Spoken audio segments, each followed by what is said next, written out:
Hey there, good morning. Should be live. Let me pull in this guy. And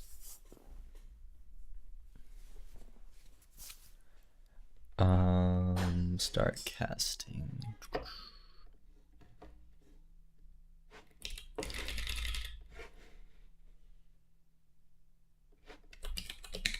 Perfect. Let me go ping the Discord real quick.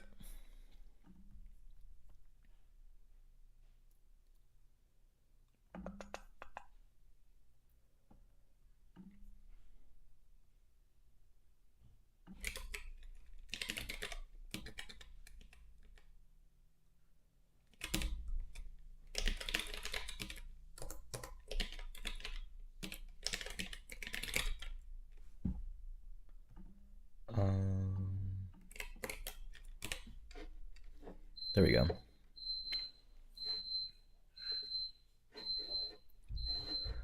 Cool, can you guys hear me all right this morning? How is the audio?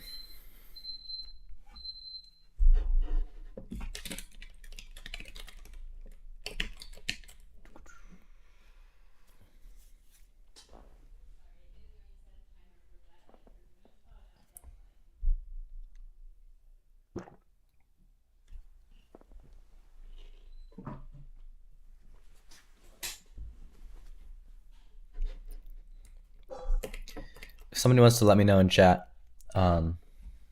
whether they can hear me all right, that'd be great.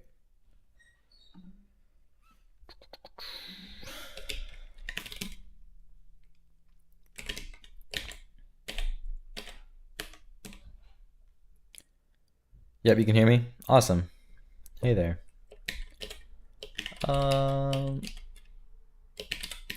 Cool, let's give it like 2 minutes, minute and a half, something like that. Just let people trickle in for a little bit. I'm hoping to talk today about, well, hopefully get to some coding today, some actual writing of code, but I think there's some stuff that'd be worth discussing first, so we'll probably be starting with that. So hopefully it'll be pretty interactive for you guys, because I'm really hoping to hear some of your input on this stuff.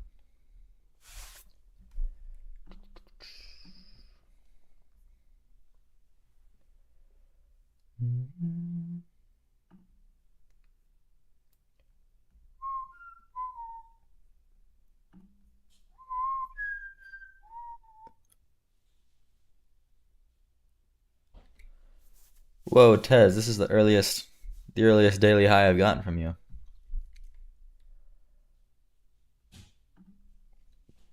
So today we're doing memory management again, right? Well, yes, that's definitely going to be part of this, is talking about how to deal with, I mean, we won't really be implementing it today, I doubt, but talking about like how we want to go about this and stuff, yeah. Along with how that kind of, because we, like, whenever that last stream was that Friday? We kind of came up with, or didn't come up with, right? We read Mojo's docs, and I personally really liked what Mojo was doing, but it didn't really work with some of our ideas of, or some of my ideas, well, they weren't originally my ideas actually, of mutability and stuff. So if I didn't come for the daily high yesterday and yesterday's yesterday. I didn't stream yesterday and yesterday's yesterday, actually. I generally don't stream on weekends, so this is the first stream of the week. But it's alright, even if you hadn't made it and I did stream, it's alright. So yeah, let's jump in. How do I do this? There we go. Discussion. So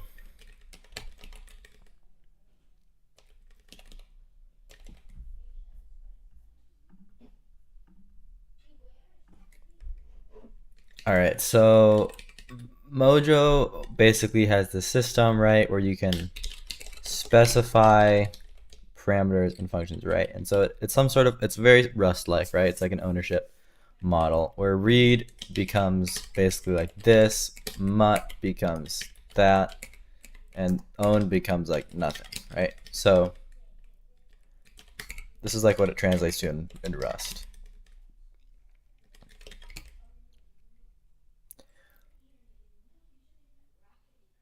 Mojo's read mutt and owner or something looks pretty good. Yeah, I think it looks really nice. Owned, I think is what it'd be, right? And then for this owned thing, they have these this they use this operator for like explicitly ending lifetimes. So that kind of in conjunction, I think, makes it also feel really good. And then they have it to where if you leave it off, like if I were to leave this off, it's by default read, so you never really need to specify read. I'm not sure. That's probably good, just for terseness. But I could also just force you to have it in there. Not sure. And so this makes for safety, right? So what this breaks though is, if you guys remember, when we're initializing types like this, like in constructing, I guess would be the word, right? We originally had it to where I could specify in here, if I stick a colon there, that makes this one immutable. But if I use an equal, it makes it mutable, right? And so we had it to where attributes on types could be mutable or immutable kind of on a per attribute basis instead of just on like a per entire construct basis, if that makes sense. And so that really would complicate this. And so there's some discussion about this on the Discord. Like what if X is a foo? Like what is a foo? I don't have a foo, but hey, Jappy, glad you're here. Talking about some of this like mutable field with this stuff, right? That didn't really work out. And so there was, I think Jappy made a suggestion at one point to like have some syntax in here where you like specify which fields are mutable, right? Something like this. But that kind of just makes it really complicated. And one of the goals of this language is to be sort of simple. And so with that in mind, I feel like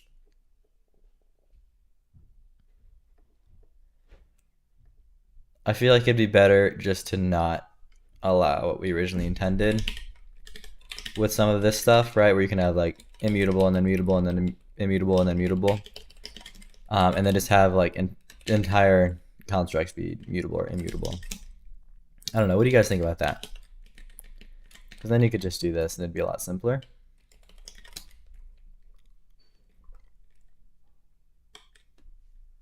Any thoughts on that?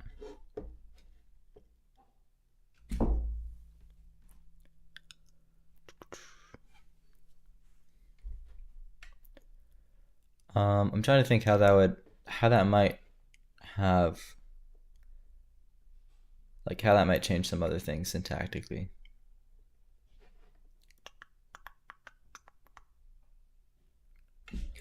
So currently, yeah, I think it'd be a lot easier if we just kept entire structs mutable or immutable. I agree.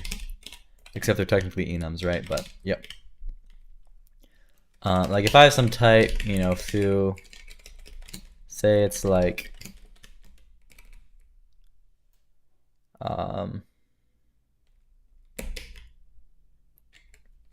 I'll just say like person, age,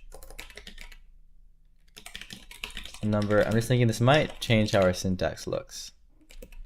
Name, say it's just age and a name. Except this would be like, sorry, I was writing some TypeScript earlier.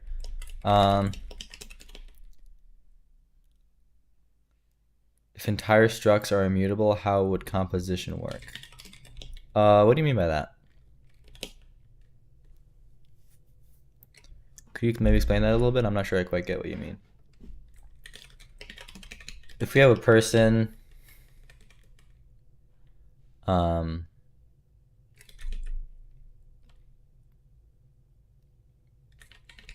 originally we had like this syntax, and then to construct a person, you'd say like, you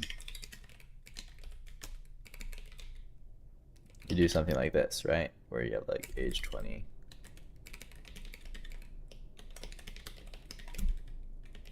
Or whatever. Like, will there be rules about if a mutable struct can have an immutable struct within it? Um, I don't think that would ever come up because, like, how would that even work? Like, say I had something in here. Like, you mean if this had, like, referenced some other struct, like here? I don't think you could even, like, make the construction where this thing is immutable and this thing's immutable, right? Because if you're making just a foo, you can make it mutable or immutable. If you're making a person, you can make it mutable or immutable, but that just makes everything inside of it immutable, right? Does that kind of make sense? Like, the mutability lives on the variable, on the construction, not on the type. Hyperbrainer, hey, how is development? It's good.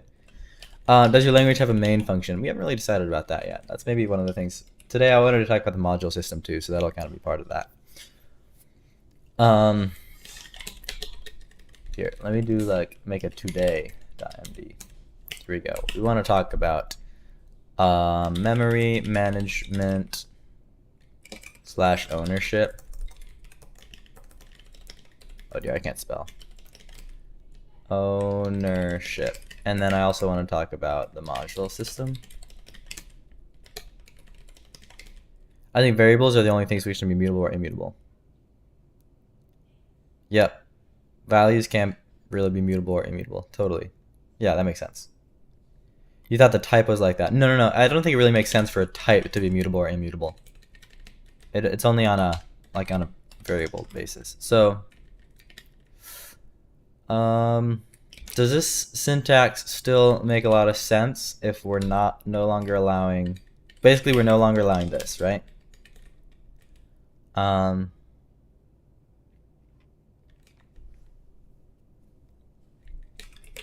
don't know, maybe it makes more sense to use equals here. Since at this point it doesn't really matter whether we use colon or equals.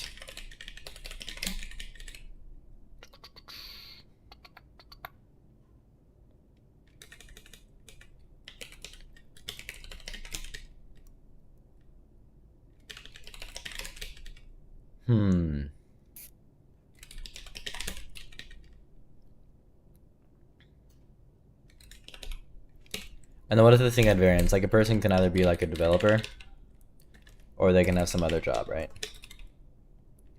Which holds on to a string. Or they can have no job, right?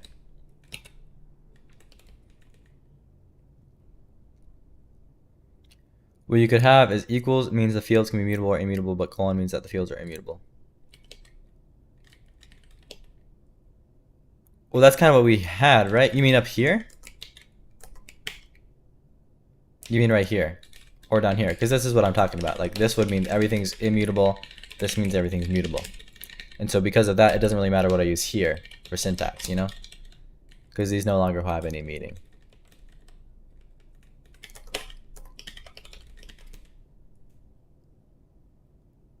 Wow, combined product and sum type, or is it just a syntax example? No, this is exactly what you said. This is a combined product and sum type. Yep. A type can have variants and attributes, right? And so these attributes, no matter what the variant is, you always have these attributes. So I'd have to specify, like, I'm a developer.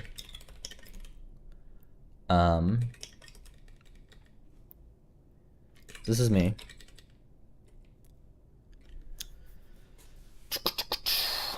Man, syntax is hard. It's nice how at is for attributes. Yeah, I agree. What parsing technique are you using? It's pretty much brat parsing.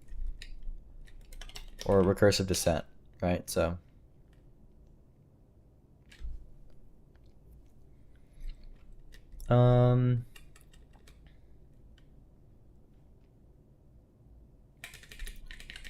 I don't know, what do you guys think? We could get rid of those at this point. I'm not sure how I feel about these being semicolons and these being commas anymore, because it's no longer like closely mimicking how variable declarations work, right?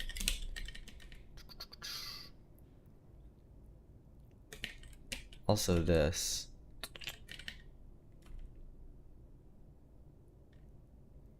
Like we could get rid of that too. I don't know. I've just been thinking a little bit about this, and I kind of want it to be as simple as possible, if that makes sense.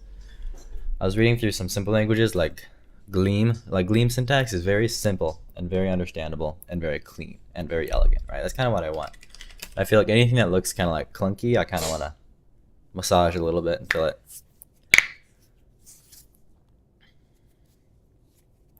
Semicolons suggest both of them can coexist, but commas mean it need to be exclusively one. Yeah, that makes sense. What if there's some like divider? I mean, that might be weird, but like what if there's literally something like that? That was like part of the language. You know what I'm saying? Like, does that look totally ridiculous? Yeah, Gleam is really nice, totally.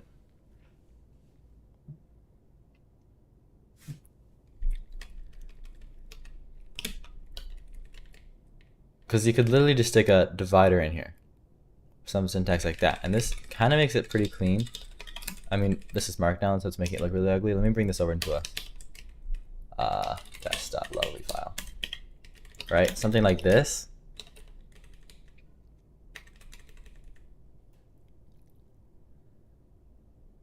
Divider seems like kind of abstract syntax. You mean that in a good way or a bad way?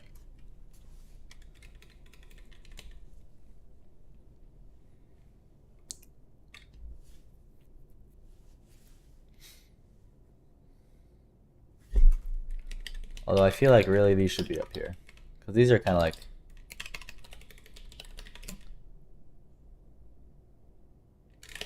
You would consider some additional nested construct for the shared fields? Jappy says eh. Java enums use semicolon as divider. Yeah.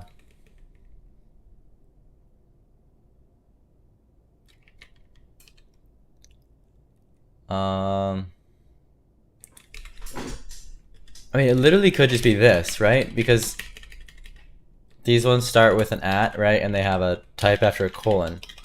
Whereas these ones don't start with anything, you know? It could just be this. And that would keep it simple.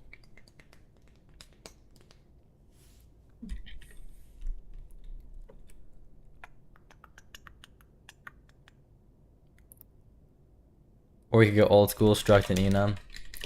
No, I really like this. I feel like we just need to find some good, like a concept I love. It's just a matter of finding some good syntax for it. I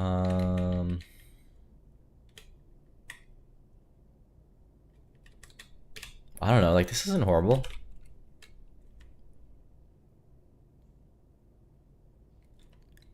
And it wouldn't be hard to parse either.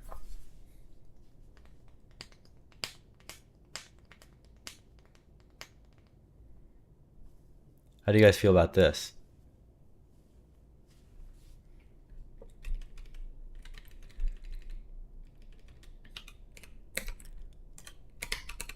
Otherwise, you could do something like this, like attributes going something like this.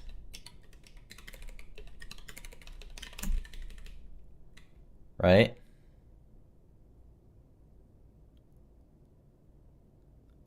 Looking at the at for parsing is a really good idea, taking advantage of the syntax you have. Yeah, totally.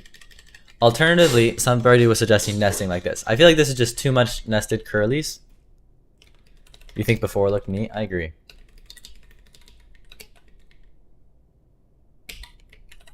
Like that. You should probably forbid the mixing types and attributes, like one should go down as a list and the other should begin. You mean forbid something like this?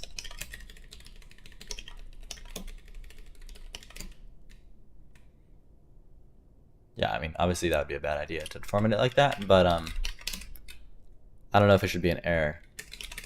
Like, does it make more sense to have these at the top and the variants at the bottom? I feel like the variants are really the more important part. Don't you think? I feel like this probably makes a little more sense. Because like a person is like inherently, like their main qualities that they're either a developer, other, or no job. And then these are just like tacked on attributes that they always had, right? I don't know. So I think like this. I think we go with this. Yeah, and then looking at the first line in the definition, whether it's a sum or product. Totally.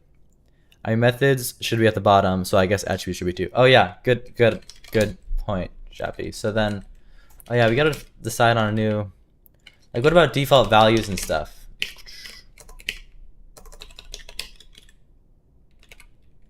Like how do we, should we then stick to this so it looks like a normal definition? I don't know.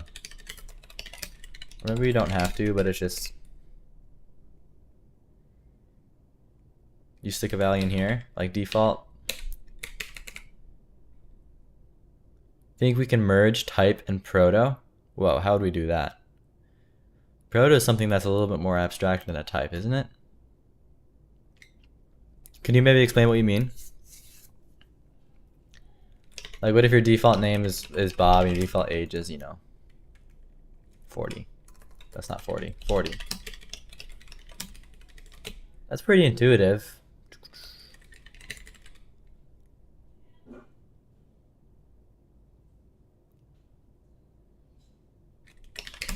Default syntax can stay the same. Yeah, so basically this.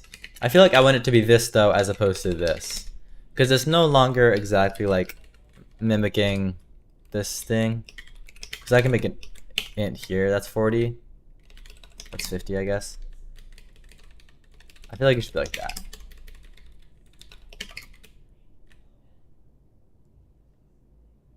I don't know though.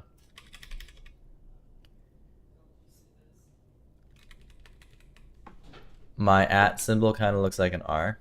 This looks like an R.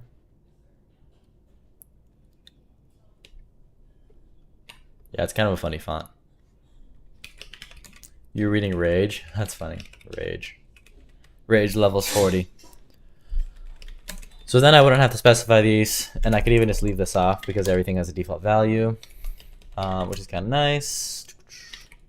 Or I could specify one of them, like I'll keep my age as 40, but I'll rename myself, you know, Kevin or whatever. Kevin. You can go with that. Yeah, no space before the colon unless you're making a constant attribute. Yeah, constant attributes would be like this, maybe. Constant value. Something like that. With inferred type, totally. Like this. Is that kind of what you mean?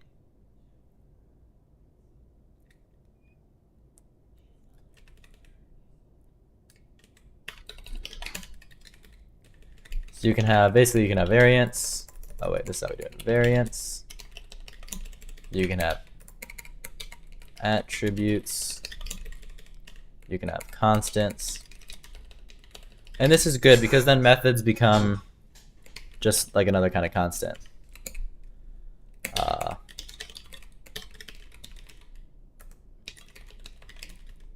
then you have something like greet, which is somehow needs to take on a self. We haven't really decided about the self syntax yet either. That's another to do. Which would return maybe a string and would be, you know, like print. Hi, I'm self.name. I also haven't decided about string interpolation syntax. This is pretty nice. Sometimes I hate LSP when I focus in coding, but without it, it's hard for Go to define. Fair enough. In the language, the functions are first order, right? Yeah, totally. What happened to my little face? Oh no, did I freeze? I think the stream froze again. Man, why did this happen? Can somebody confirm that the stream froze?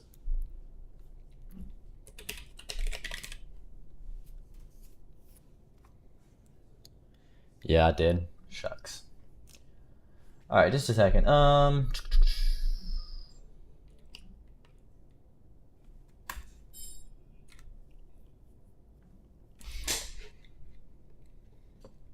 Yeah, chat's still moving, yeah. But I and the screen weren't moving, right? So There you go. Thankfully, this only takes a second.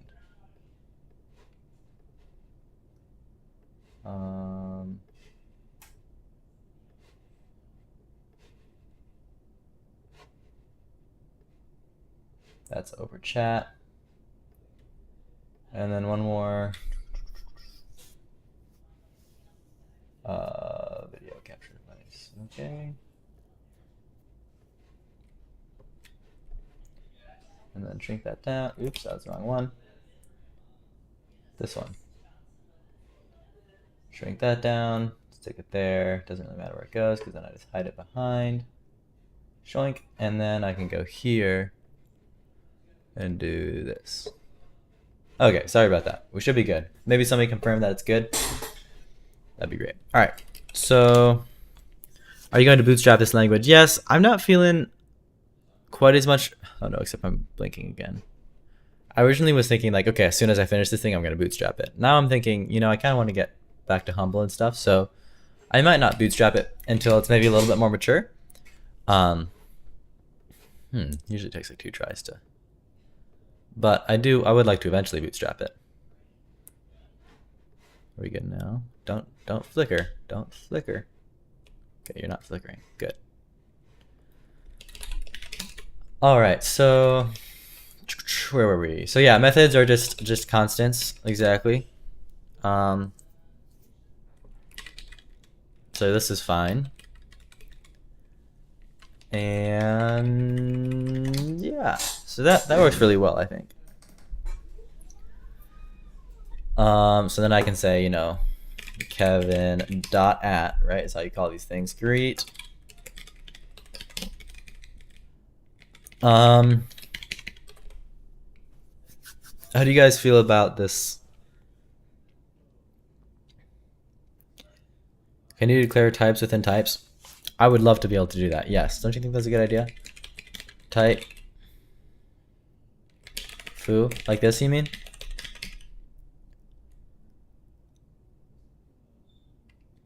Although, would it be ending with a...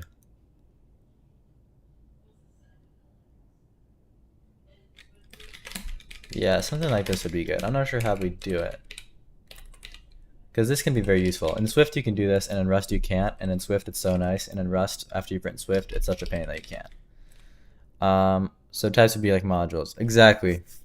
Which we kind of talked about on Discord. Or actually, yeah, on Discord a little bit. So, which is kind of the next thing I want to talk about. But first, maybe...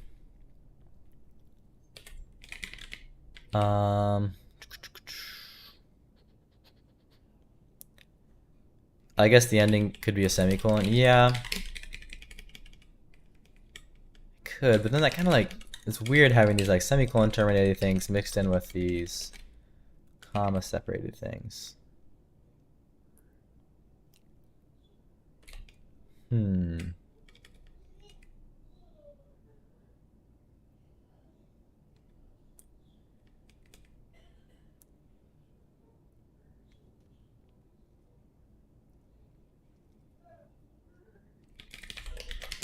You know, if I'm being perfectly honest, I've had some thoughts recently about just removing semicolons from the language entirely. Do you guys feel like that's ridiculous? I feel like it just like cleans up the syntax a good bit. I know in theory it makes it harder to parse, because then you have to treat new lines as tokens.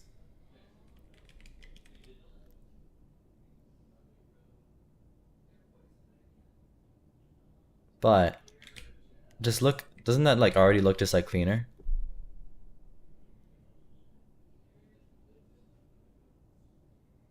And then there's not all this confusion about like semicolons that we have sometimes.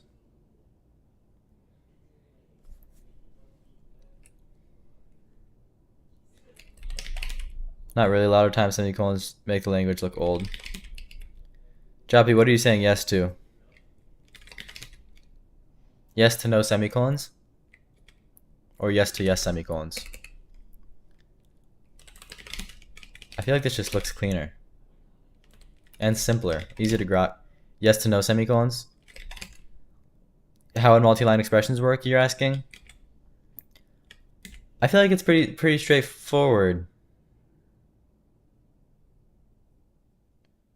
Well, maybe we should talk about that. You're saying like, okay, what if I want to do something like let foo equal, or not, that's not how this language works. Like how do you distinguish between foo to, like if I'm trying to do this, how do I distinguish between something like this? If I had semicolons, it'd be like this, you know? And if you don't have semicolons, like how do I know whether this is 2 plus 4 or 2 and then a new line that's just positive 4? Is it kind of what you're asking?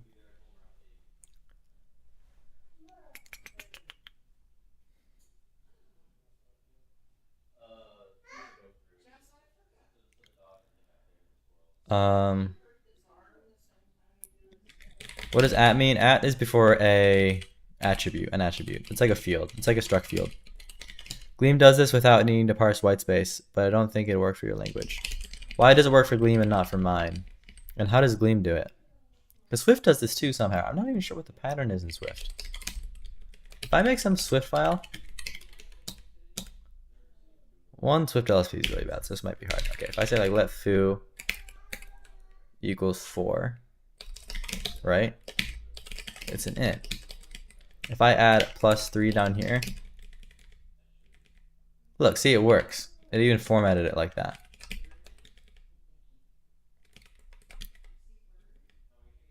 Somehow Swift knows, but if I make another line down here that's just 4, even like positive 4,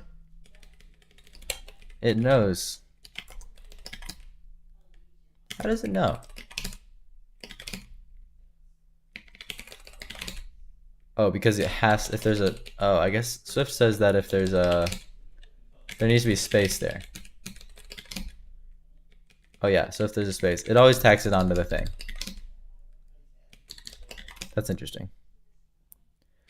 You could just use the next keyword identifier as a limiter so that begin reading the expression and then stop at the next terminating keyword. Yes, use a lot of keywords which signify what the expression is, and also no parenthesized expressions, so no mistaking for function calls. Gotcha, for Gleam. Maybe new lines can be ignored if needed, and when there can be a statement, and then they can be treated as the end. Yeah. So what's like the only case we really have to worry about? It's basically if you have something like this, right? I feel like we just ignore new lines and just start parsing the expression, right? You start parsing, you keep parsing, ignoring white space, right? Until you just get 4 plus 3, which makes sense. What's a situation where that wouldn't work? Just totally ignoring white space?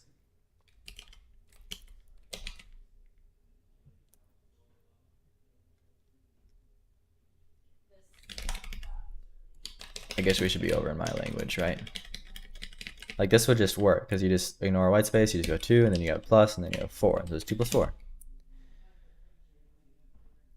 Or you could go with the go away inserting semicolons. I don't really want to do that. I feel like that kind of makes it. That's also the JavaScript way.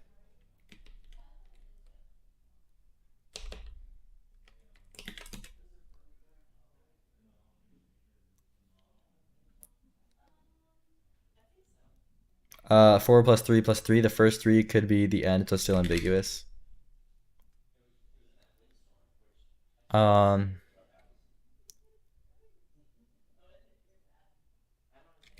wouldn't work if you have an expression next to a parenthesized expression on the next line, like foo and then bar, because it would think this is a function call. Is that what you're saying? Is that what you're talking about?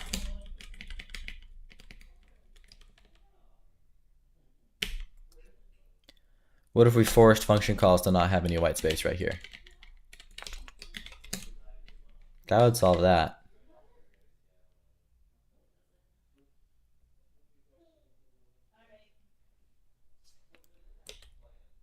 Let foo equals 4. You said new line plus 3. And then you said new line minus parenthesized foo here. So you don't know if the last This thing is a unary negation or a binary subtraction. Yes. I got an idea for a cooker.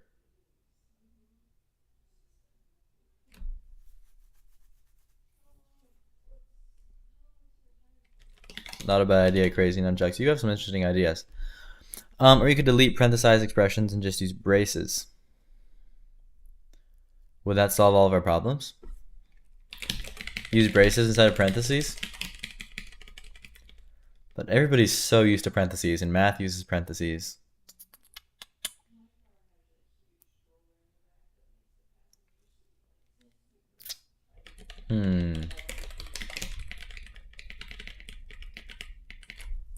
Another option, what if I force multi-line expressions to be parenthesized?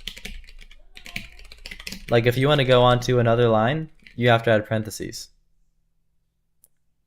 Gleam does that? Okay. But you probably wouldn't have a floating negation, so you could just assume it to be binary by default. Yeah. What do you guys think about this idea? Like if you want to bring this onto a new line, then you just have to put parentheses around it.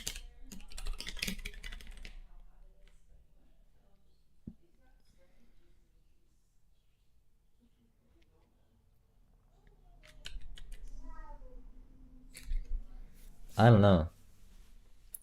Well, I guess that. Well, then what if I have like some sort of like dot chaining thing, like, you know, foo dot foo dot foo, this kind of thing. Like these, it's nice when these get formatted onto new lines, you know. Map, whatever. I mean, you wouldn't want to have parentheses around this, because that's ugly.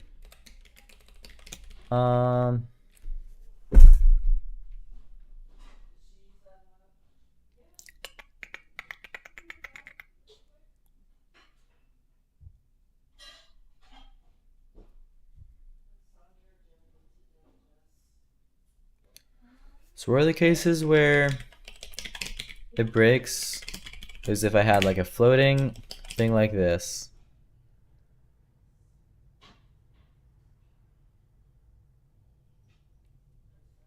All this work is to remove semicolons. Yes. But I feel like we haven't even done any work yet. We're just talking about stuff. It just looks a lot cleaner without them.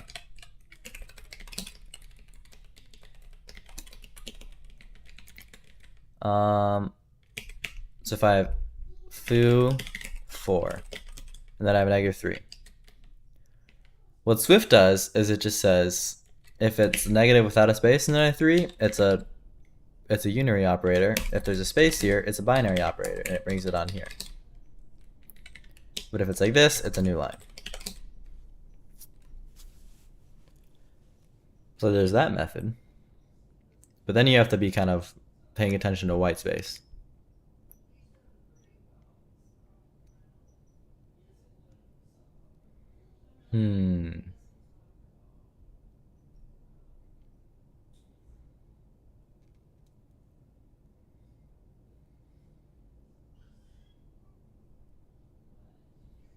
You don't like languages being white space dependent? Me neither.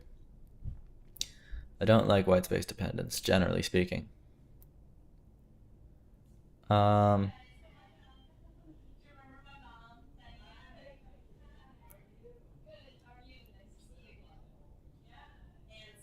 Hear me out. No negation operator, and it's a built-in function. Does that fix things? You mean it's like -3?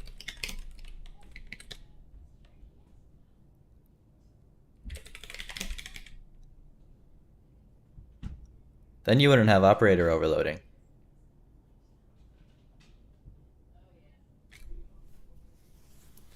Shop, you have to say that sounds ridiculous, but it's at the same time very appealing. I kind of like this idea. Just make it a trait? How would it be a trait? Or yeah, it'd be a protocol. But how would it be a protocol?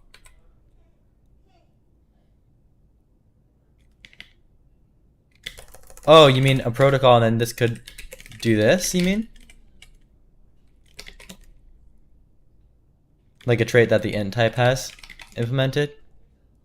So then it'd be a method, right?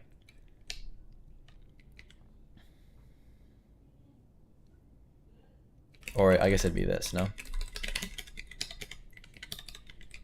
probably isn't as clean as just this. I've been learning, that's great. Okay, so you're saying get rid of the negation.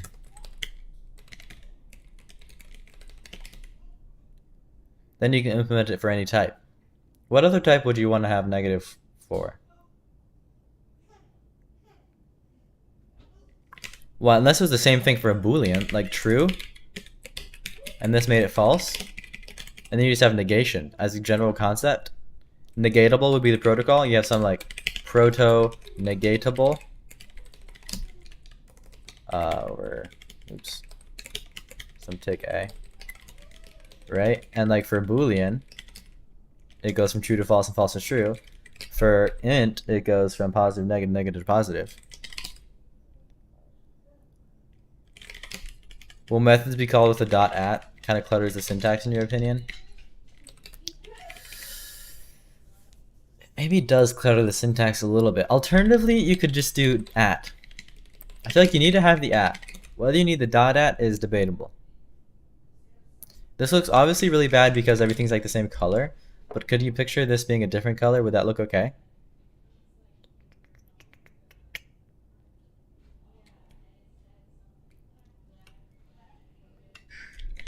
It's just this doesn't like separate, and for chaining and stuff,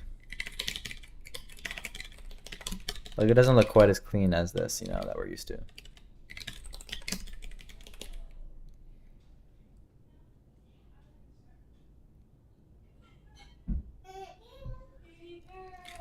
Or hear me out, make variants use at, and attributes use nothing. That thought had literally just crossed my mind. So then you're saying switch it around. Wait, get rid of this for now. If you switched it around, you'd have that, and then you'd have this. Oops, where's my, there we go.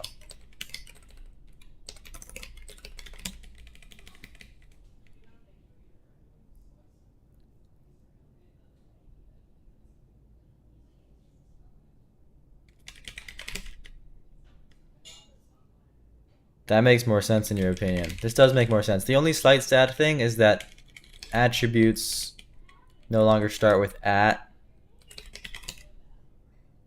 Yeah, at does kind of look like attributes. So maybe some other symbol? Or we could just call these fields. Like normal people do, you know? I feel like normal people do just call these fields. And we pretty much only call them attributes because they start with an at.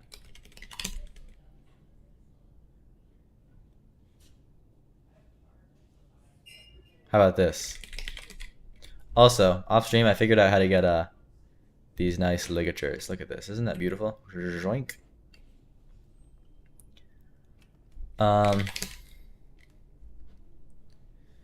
So then we would have, so person developer would be like that, wouldn't it? Oh, and that's kind of nice actually. This is rather nice. And then this becomes that. This becomes this. I think we're onto something here. I think we had it backwards before. This is much nicer.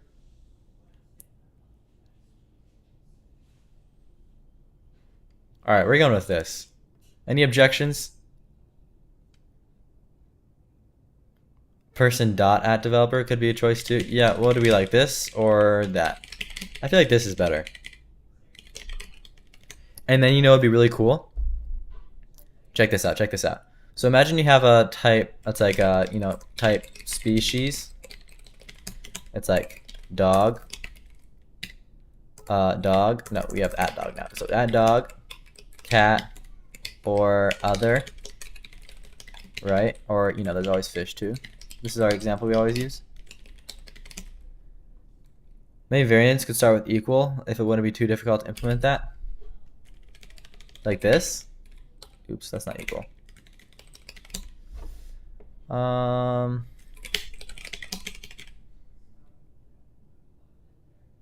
don't think I like that quite as much as the at thing. Because also, previously we had leading dot syntax for enum things, but now we'd have leading at syntax. So if I have some function that takes a species, like, you know, s is like a species. Say it was like a read. And then it return some string like foo. Say speak, and then say it like match on S, and if it was a dog, right? So you don't have to say, because we already know the type of S is species, and so you don't have to say species dog, you can just say dog, like here. And then we have, like, if it's a dog, then we're gonna say woof. Did we separate these with commas? I think we did. And then if it's a cat, we say meow. If it's a fish, we say gurgle. And if it's a other, we say, I don't know what we say. Nil. And then this becomes option.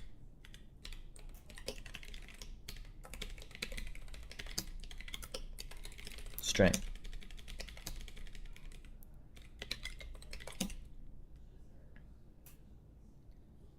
Blub, blub, blub.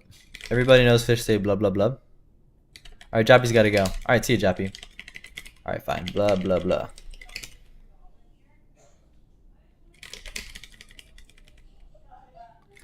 I don't know, you like the equal symbol because it kind of was explicit. Like person and developer seems more like an email. Also, what if you have a function where you only want to allow only certain types? What do you mean by a function that only allows certain types?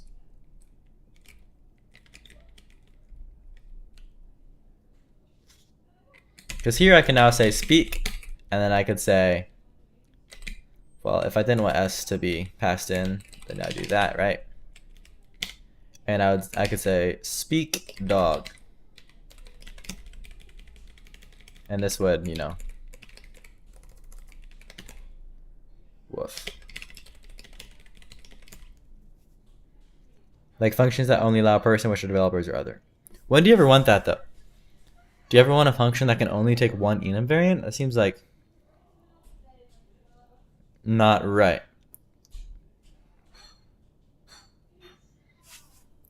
Like if you're only taking a function that takes developers, then you might as well at that point just make a function that takes an age and a name, right?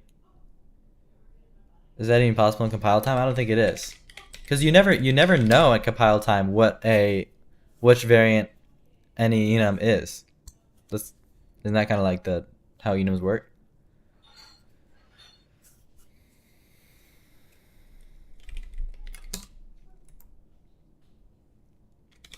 I feel like I like this, people.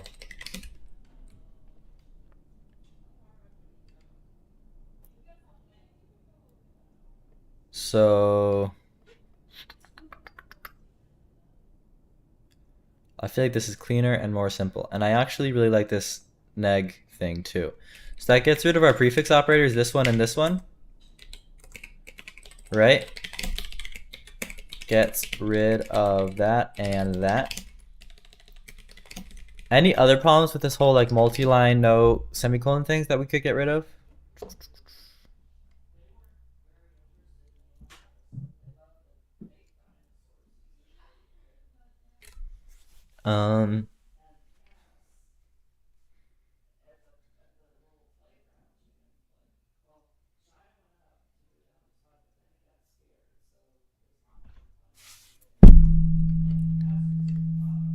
Yeah, this becomes that, right? Okay.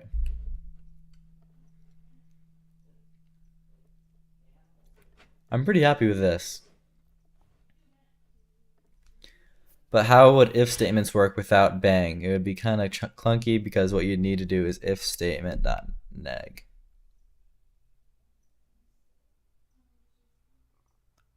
Stefan, hey Stefan, what's up with at in type? When would you not have one? At is for variants. Okay, so we kind of switched. It was at where it's attributes, and not having one was a variant, but now we switched, and now at is for variants. So these are like the variants, right? And then these are fields. Don't have one. Does that kind of make sense? Yeah, I see what you're saying, Sababugs. So like if you had like if, you know, 4 is greater than 3, do something. Bang can be syntax sugar. True, but the thing with bang we're having is that we also kind of, Stefan, we took out semicolons from the language. Just kind of today. We decided that it looked cleaner and nicer and simpler without them.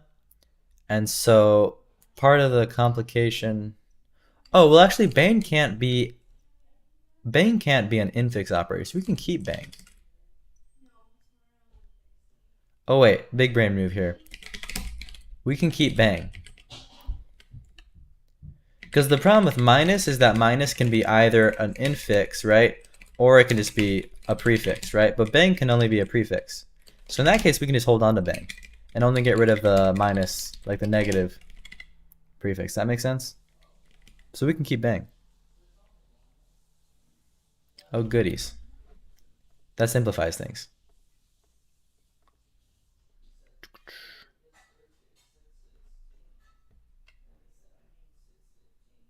Yeah, it could work.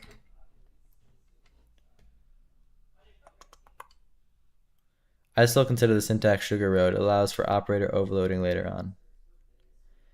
Like, you mean making bang be syntax sugar for this like dot neg thing? Is that what you're saying?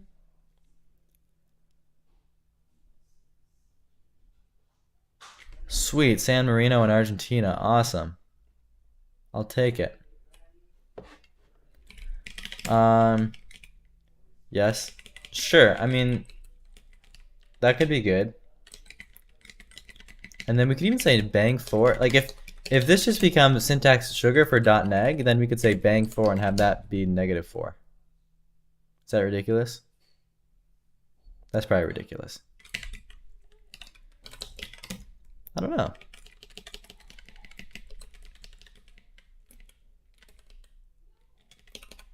Well, anyway, I feel like what we have here is pretty good. So any other syntax we'd have to change? So let me open up our syntax master document. And then let's like port over all the stuff we just kind of figured out. So comments still start with hash, right? We no longer have semicolons. You can specify the type is still the same, but there's no semicolons. That's cool.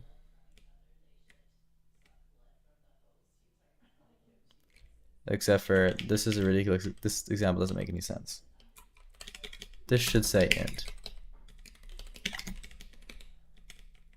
All right, this since immutability exists on a per instantiation basis, this is no longer a general concept.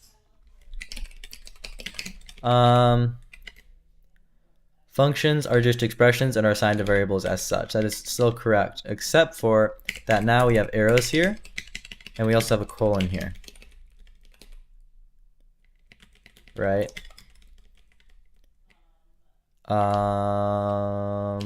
There's semicolons we don't really have, so this sentence doesn't really make any sense. We also no longer need, this doesn't need to be an expression statement, right?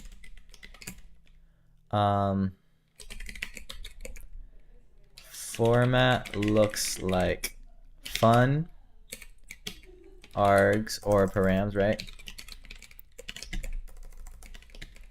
Return type. Do this. Expr. And I'll say expr can be a block expression, in which case it looks like a function from other languages, which is like fun, params, return type, body. So there's that. add with block. Just as an example, it'd be like fun first int to second int shoink int, and then you'd open this up, you'd have first plus second. This kind of makes sense.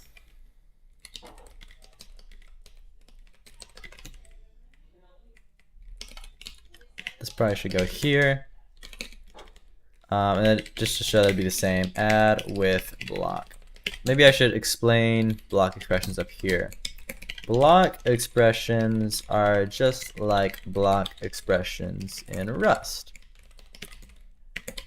The entire expression gets the value of the last expression statement. So if I make like foo be, if I say like x be 4 and y be 7 or 8, and then I say x plus y, then foo up here, foo is 12.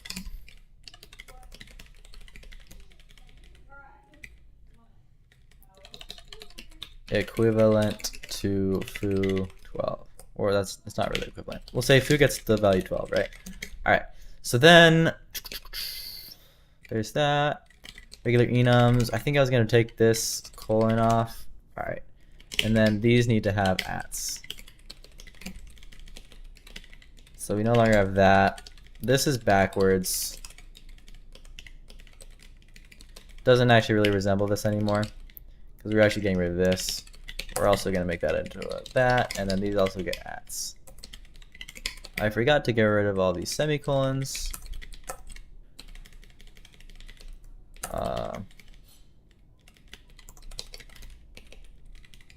This becomes that. Okay. Type animal looks like this. These come down to the bottom like that. These come to the top. This looks like that. That. That. This looks like that. This looks like that. This looks like that. Can byte. Okay, those look like that and like that and that and that. Okay, this is that. This we don't need. We don't need that. This now becomes an equal. This becomes an equal. This becomes an equal. Equal. Don't need a semicolon.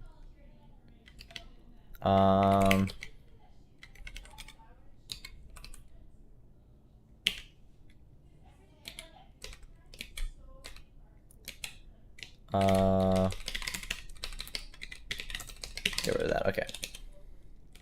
Attributes can have default values which look like this. You still have to do this. Okay.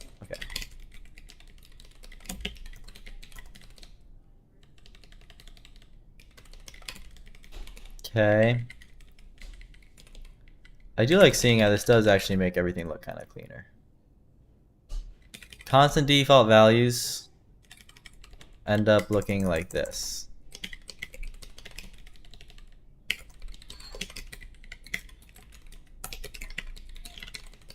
Methods are just constant default values. Yep. Oops. No semicolons here. If no variants are specified, you get one for free called default.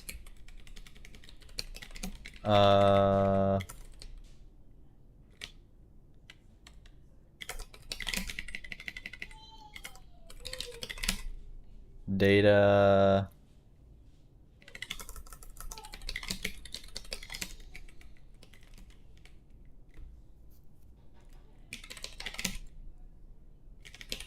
You don't have to specify that. Okay.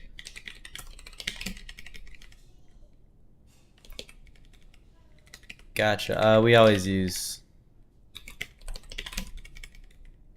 that. Using just a dot. You cannot do that anymore.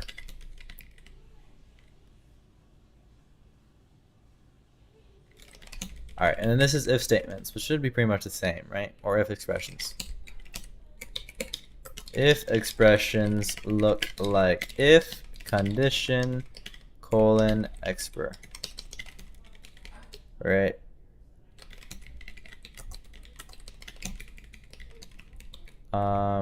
They return the type of expr if followed by an else, otherwise if there's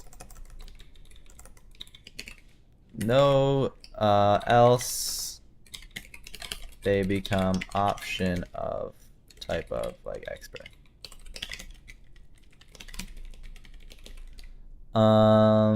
Something like that.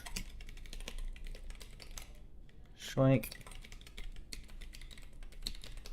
While. So while loops look just like if statements.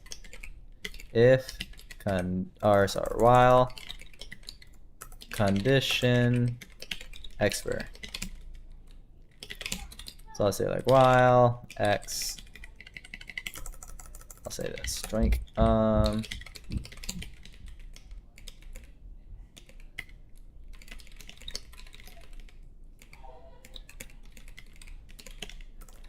Type option string. While x, or while x is greater than, or while through 5 is greater than 3, do something. For loops look like for item in iterator, item in iterator expr. So we could say like for lorem for item in 0 to 5 print item or something. Name it num or something. All right, loops. They're called loops. Just look like loop expr.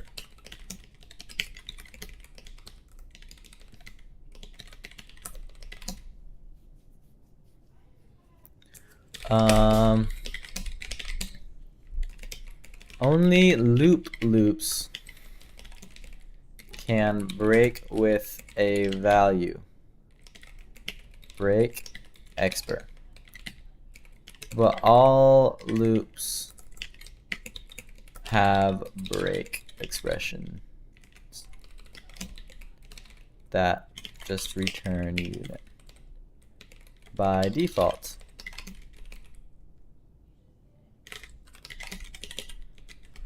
We already talked about functions, didn't we? I thought we talked about functions. We didn't really talk about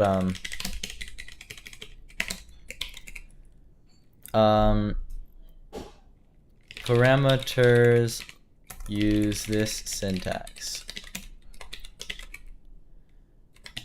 Outside, or I guess like call site name, implementation name, colon type.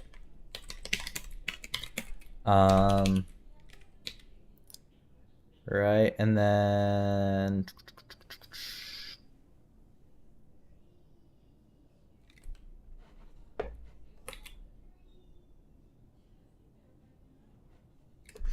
sorry, I just realized you guys have been chatting.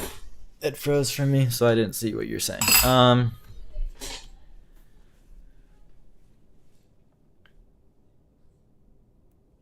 This is definitely crazy. I'd read it as an implicit version of Boolean. Yeah, I see what you're trying to do, but bang for negative 4 would be cursed. Yeah, I agree. Maybe having bang for as bitwise not instead? Sure. In Rust, you can return nothing by putting a semicolon at the end of the last statement, but there aren't semicolons here, so will there be an alternative?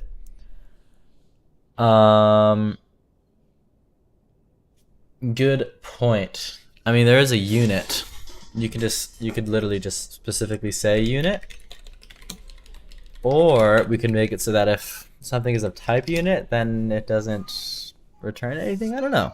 We'll have to think about that. Does the last field also need to have a comma separator? No, it doesn't need to, but I feel like it looks a little nicer maybe. Is while also an expression? Yes. But it's just everything's an expression. But while and for are just unit. They return unit. Loop is the only one that returns an actual value. Yeah, you could do like let x equals while something. Totally. Except for it wouldn't be let. Inside the function body, you use implementation name. But at the call site, you use call site name as the label. There's that.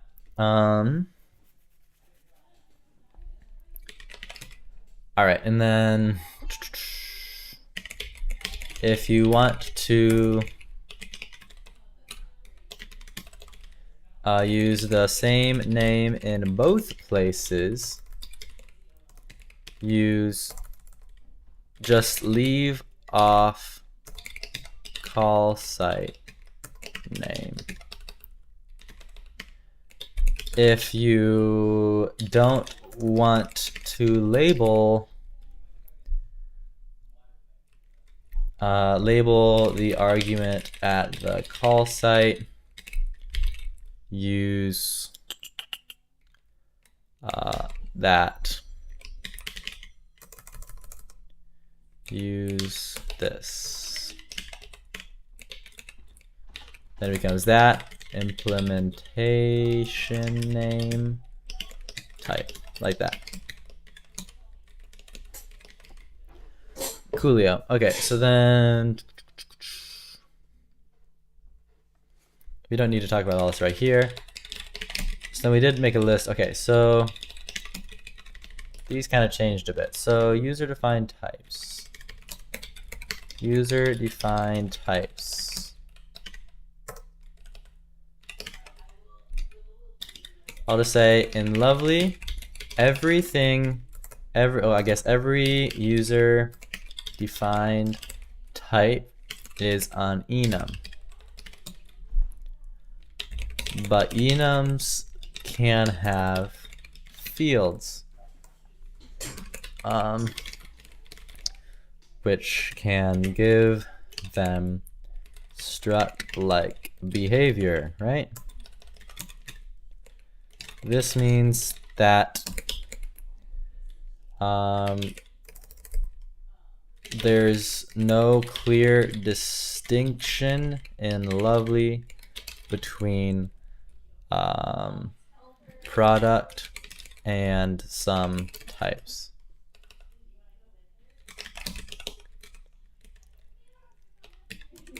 And types can have properties of both. For instance, I can have a type person, which is, I'll say worker. Worker is either a developer or no job or other. And then workers have names. And workers have an age. And like somebody said, you don't need to specify. So you don't need to add this final trailing comma, but generally speaking, I mean, it kind of looks nice. I don't know.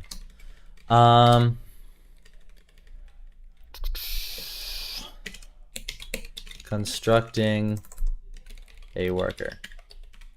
You'd say like, me. We'll make, me be a worker. I'm a developer with a name. Or we use equals here, don't we? Kaya, and my age is 20. Other guy, well, my brother, for instance, my brother is a worker. Other, he's a home builder.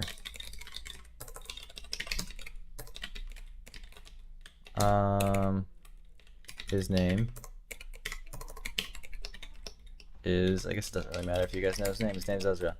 His age is, what, 23? 24. No, 23. Something like that. So yeah. This is how you construct things. If there's associated values, then you stick that in here, but the fields that are common to everything go in here. That seems pretty good. What else do we have?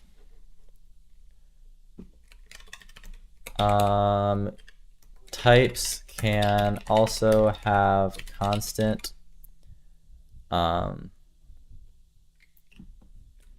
values, including functions methods. When instantiating a type where you don't add any enum types, would you have to say my type at default, or could you just do my type? You can just say my type.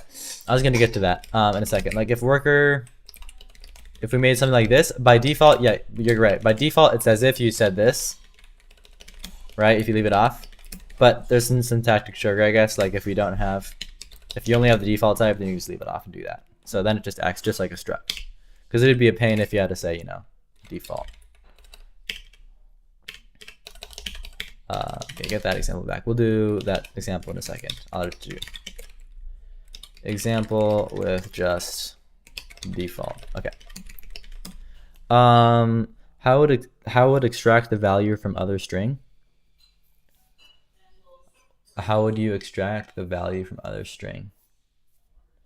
You'd have to know that you'd have to do it like with pattern matching. It's just like enums in like Swift or Rust. Like you'd have to know at this point that he was an other. Because we don't know, all we know that my brother, we only know that he's a worker. We don't know that he's an other. Like he could be a developer for all we know. But if I was matching on my brother, I could say match my brother. And then we could check against like if it's a developer, whatever. If it's, other, then we can match against a string. We can get, stir. And then here we can use stir like that. Maybe you should give the user the ability to specify their own default value. Hold on. Okay. I'll hold on.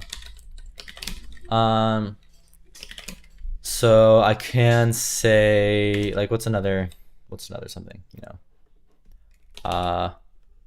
like a penguin.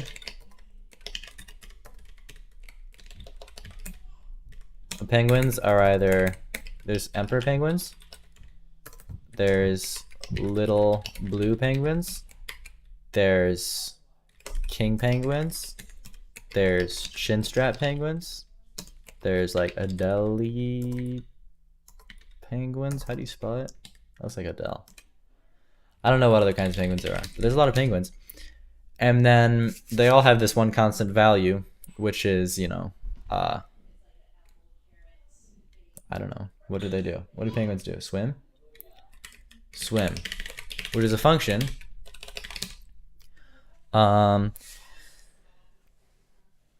Instead of @ you could use $sign or something. So one of the variants could be stuff, which would be the default.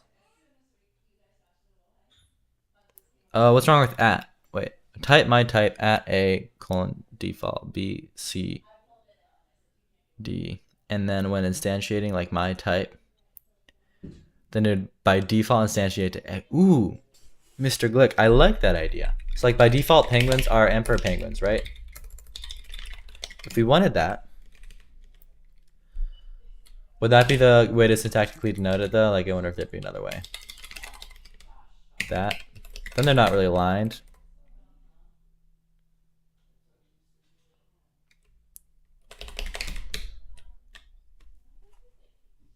Oh, you're saying use $sign for the default one? Is that what you're saying?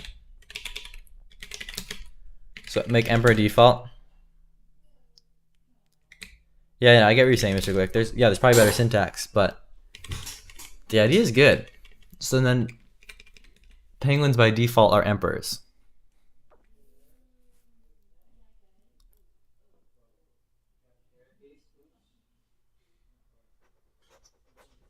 I'm a fan. I think that's good.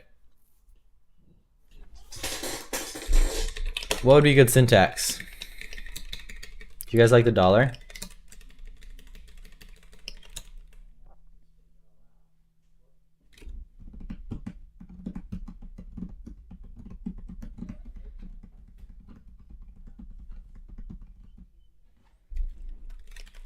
How do you guys feel about this dollar? Is the dollar used anywhere else? No, we're not using dollar. Oops. That's the only place. If it has a different color and syntax highlighting, then sure. Well, I don't know that it would have a different color from this, but it would definitely have a different color than this. Yeah. Is that what you mean? Yeah, I feel like dollar is pretty good. Let's stick with dollar for now. I'll add a little note here. Dollar means that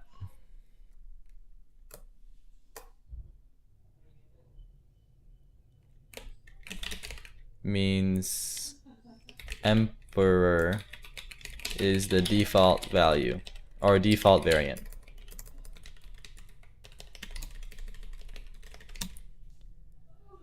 Different color than at. Yeah, we could make that happen. We can make that happen. All right, but anyway, swim. We still haven't really figured out how to do this self syntax. So I'm gonna make another to do here. To do deal with methods self syntax, right? Like, how do we make this happen? Like, what we really want here is to have something that's like a self, a read self, which is a penguin. But it'd be kind of annoying if you had to like spell that out every time, you know? So we could just have this, or we could just have this, read self, because depending on whether like consume self or, you know, because we could have a read self, we could have a mut self, we could have a, you know, own self, but then it just eats itself, and that's kind of annoying.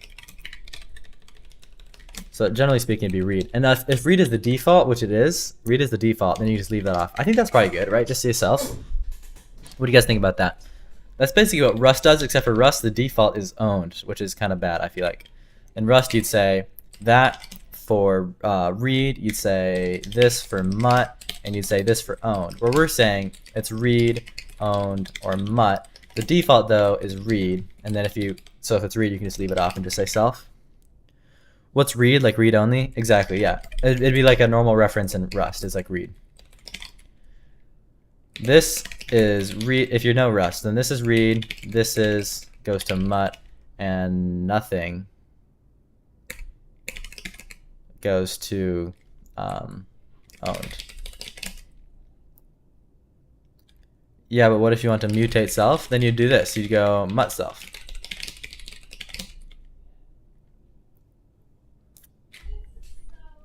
Does that make sense? And if you want to consume self, which you pretty much never want to do with a method, but sometimes you do, then you can say owned self or read self. But again, read is the default, so you could leave it off. So that makes sense to people? I feel like that makes a lot of sense.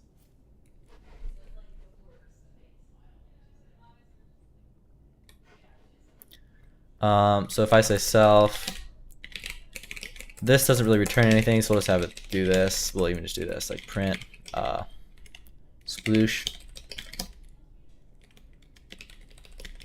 And then we could also have some other, you know, some other constant. What's another constant? Like, you know, is, like, all penguins are pretty friendly. I don't know about that actually, but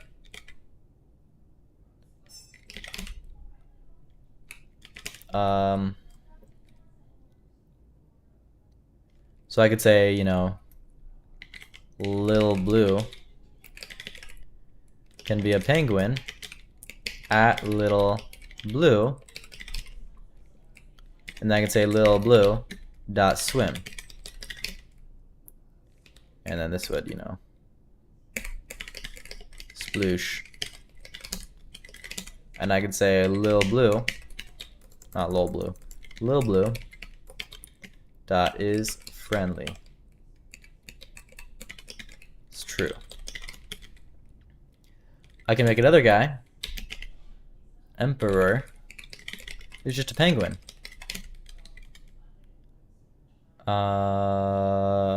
Is that what the syntax would be if there's no fields? Or would you have to do this? No, that probably makes sense. Unless you do something like that.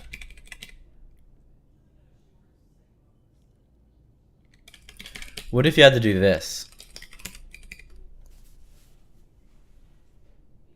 What do you guys think? Why not penguin this? Well, because then I'd have to do it here too.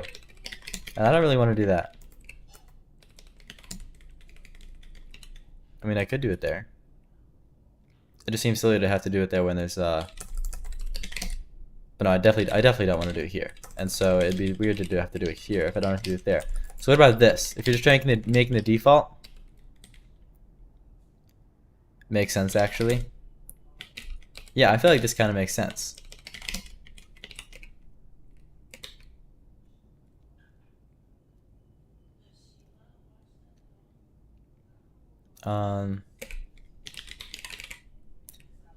Makes an emperor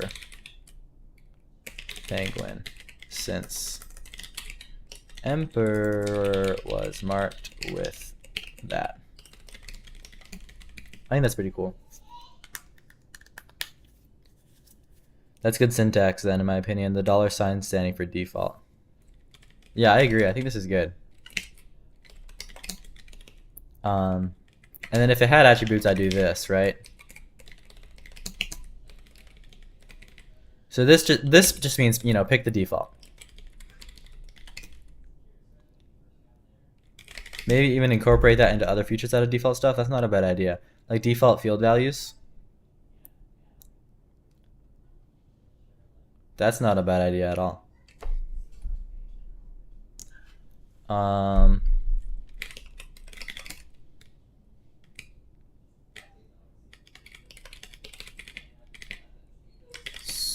So okay, so this will become actually this. So basically, by default, if you don't have any of these, you get something that literally looks like this. Oh, that's actually really nice. Cause then you just say penguin $sign. That's really cool. Let's do an example with that. So I'll do this to do now. If you don't specify any variants for your type, you get one for free called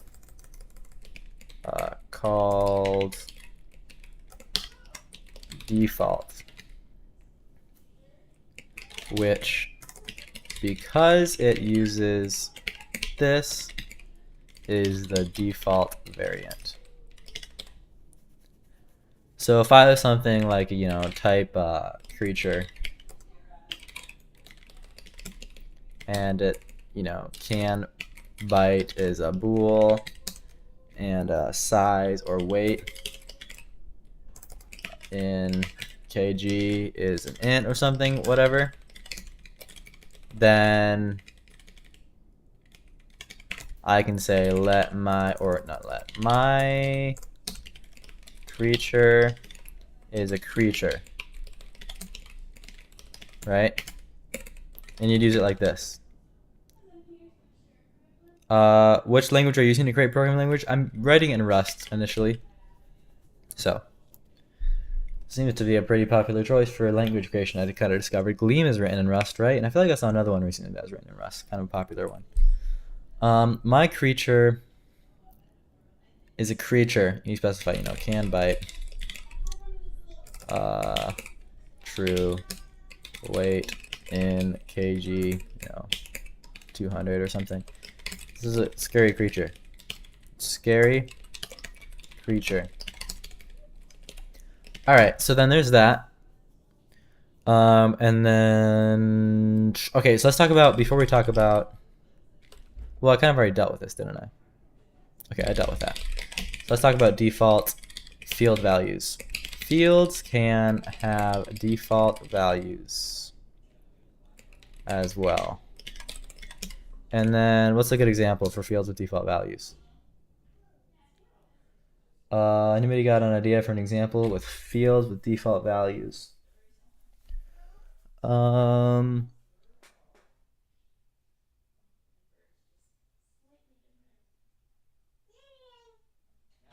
like a position that starts off empty. It's like we'll say like person eyes. Oh, person number of eyes. Yeah, default is 2. Okay, that's an odd one. Slightly unrelated question: why are you making an OS? Just as a project, or is there another reason? Uh, no, it's kind of just as a learning project. Obviously, if it goes far, which I sort of doubt it will go like, very, very, very far. If it were to, then I would have some ideas of stuff I'd want to use it for. But that's not really my motivation. My motivation is just as a learning project. Although this language has turned out to be very interesting. I was expecting this language to kind of just be part of the, like, one step of the road to the OS, but it's kind of become a fun project in its own right. So I don't know. It's kind of turning into a big tangent, but it's all right. It's super fun. All right, let's do person, number of eyes, I guess. So we'll have type, type person. A person has a name and an age. Sorry, age is an int. And num eyes, which is also an int, but by default it's 2. And then if I'm making a person, then I'll say,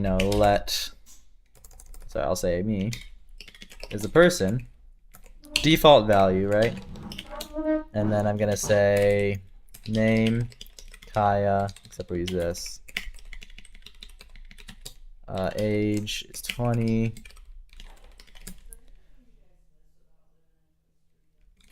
Honestly, Lovely looks pretty promising so far, but I have to wait until memory management to really judge it. Yeah, that's gonna be quite a task, is figuring that out. But I'm glad you think it looks pretty promising. I'm hoping to make it really good. So like, the fact that it is in theory still just like one step of the road to my operating system isn't going to keep me from spending a lot of time on it and trying to make it really good. So if that's kind of why you're asking about the operating system, then the operating system is a very long-term goal, and the language is like the first thing I'm working on now. So I'm definitely mostly focusing on the language right now because I can't even really start. I don't want to go very far with the operating system before I have the language. So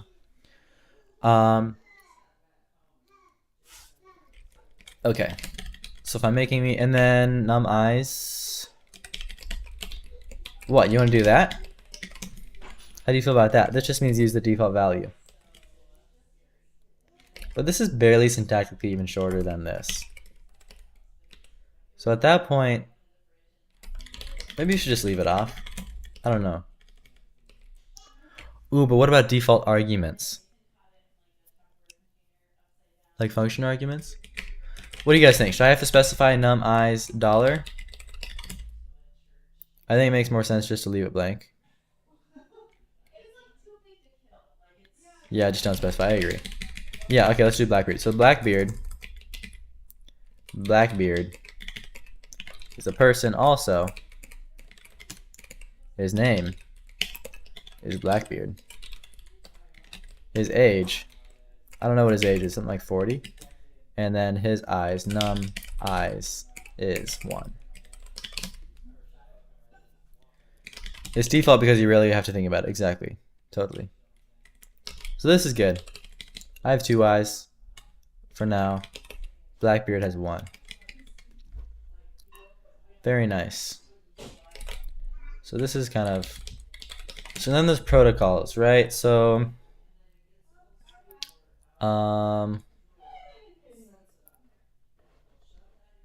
yeah.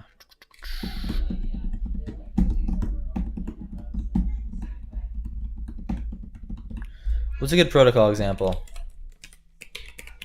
Protocols are like protocols in Swift or traits in Rust. No more dollars. We are starting to look like PHP. Yeah, proto is like an interface or a trait or protocol. Yeah. What's a good example of a protocol?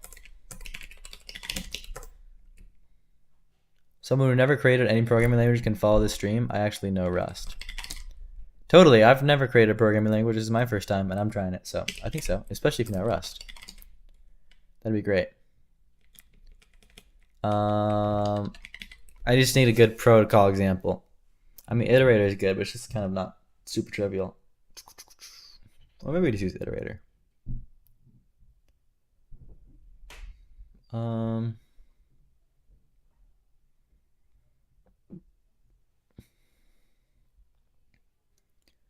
I'm loving too how recently devs are slowly getting into low-level system development. Yeah, it does seem to be a trend, doesn't it? It's kind of interesting.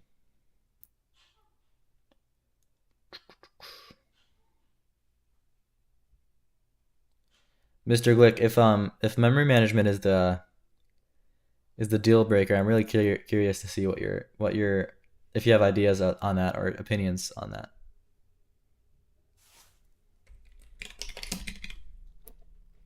Because that's kind of been a headache for me trying to figure out. So I'd be curious if you had any insights. But what's a good? Let's just do the iterator example, I guess. So we'll just use this. Iterator. Some stuff changed here, right? So this doesn't actually do that anymore. This doesn't do that anymore. This doesn't do that anymore. It's kind of like that. Fun.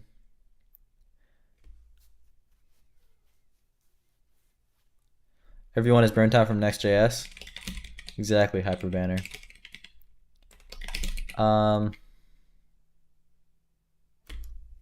I really have no idea. I've been making my own language, but settled on reference counting being a skill issue. Don't be like you. Well, reference counting is good. I feel like it's just not low level enough for what I want to do, but because I want this to be obviously like quite a low level language. Just have it like C or have something like automatic free like Java hasn't. Like in the scopes you can have. Well, no, I was thinking I wanted something more like an ownership model, kind of based on what Mojo does, which is pretty similar to what Rust does. This here is inaccurate. So we have, or maybe I should talk about generics before I talk about, oh yeah, I probably should talk about that. I should talk about generics before I talk about protocols because protocols are heavily generic. So, okay, to-do. Protocols. All right. Generics.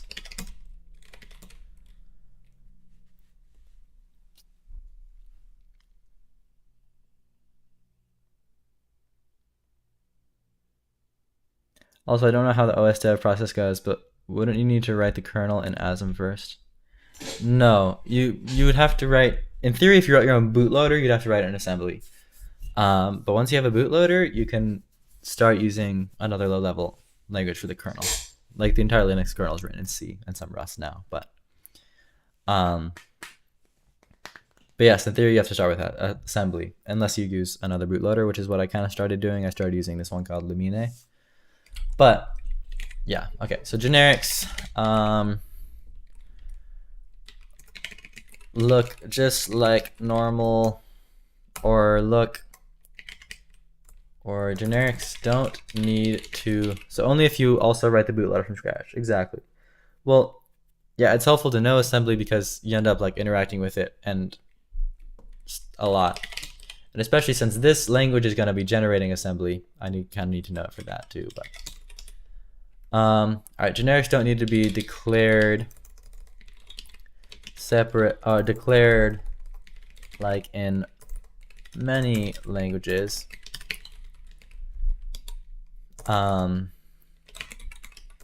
They start with a tick and are lowercase. One thing that seems kind of confusing is that you need an OS to implement some data types, but you need some data types to implement an OS. Data structures.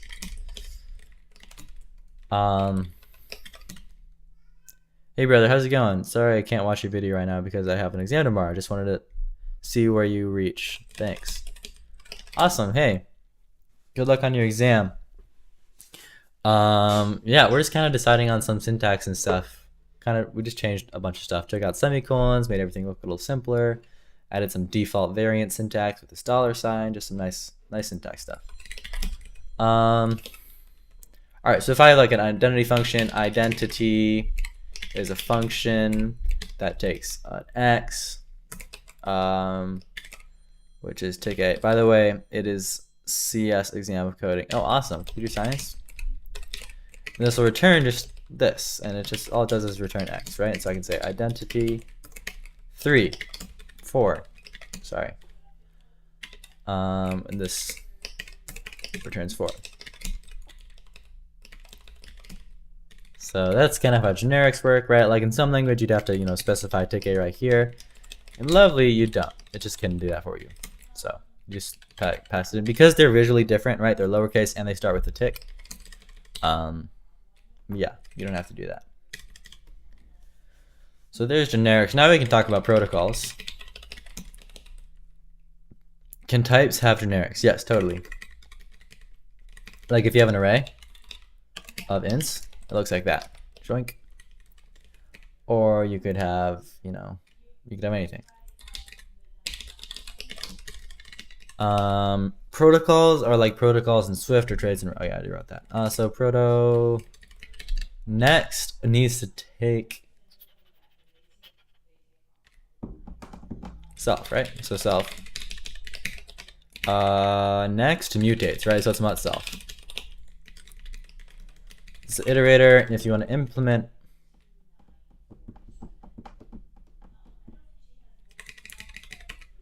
okay, we'll demonstrate like this. To demonstrate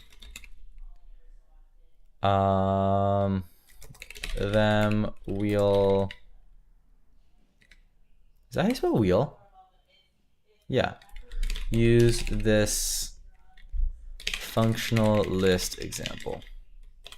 Let me just define a type so we can do this. So I'll say, like, we did this example before. Type list, right? It has case empty and it has case cons. The cons case has a head. So list is generic over some tick A, right? Because it can be a list of anything. Head is a tick A, and the tail is a list of tick A. Now this thing is recursive, right? And so I need to say rec tail.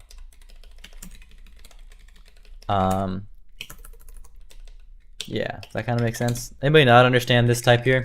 If you've done any functional programming, you should understand it. Like user-defined types, because they're really like two types of generic, like type-based generics or just broad generic. I don't know if the terms are correct. With the first one, you explicitly pass the type like you do in C++, and with the other, it just works with everything like Java and C#. Does this kind of make sense how it would work here? Right? I have a generic type. You wouldn't have to specify this type. If I make a list, then yeah. Oh, by the way, another to-do we have to talk about is like static functions on types. Maybe those just don't get past self. Maybe that's it.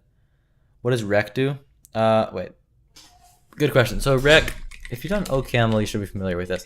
So basically, every type at the end of the day in Lovely is an anonymous type. Like I could pass this anywhere around. It's just like an anonymous type. I just happen to be binding it to this thing right here, which is the list, okay?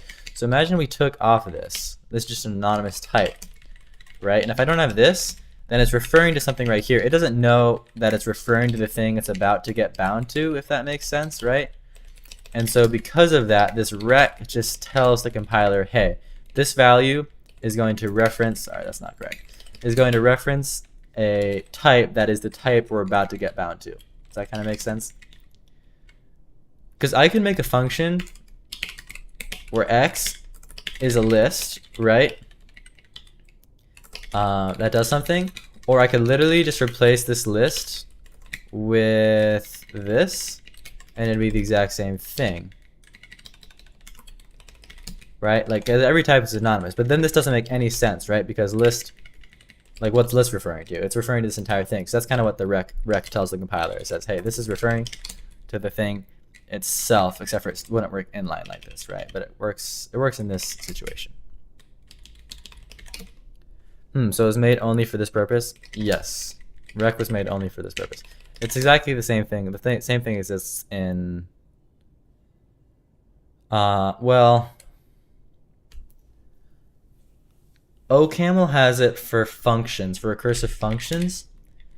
And then Swift has it if you have like an enum in Swift and you have some cases like case, lorem and case ipsum. And then say like ipsum held onto a foo like this, you have to say indirect case, right? It's like that if you know Swift. So, or it's also kind of like, oh, this would also be, this might need to be boxed.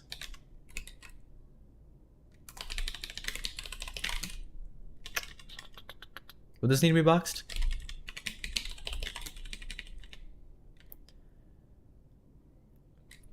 Yeah, but within the list, with the type of generics you have, would you be able to store like a person and a car, assuming no inheritance, or can one list only store one type? Is rec just going to make parsing easier? Yeah, rec is pretty much just going to make parsing easier, but it also, yeah, I guess we could do it without rec. I don't know. What do you guys think? Should we try without rec? Because should we just make the compiler smart enough to like check this?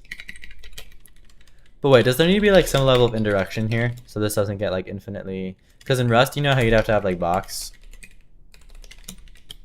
So maybe I need that.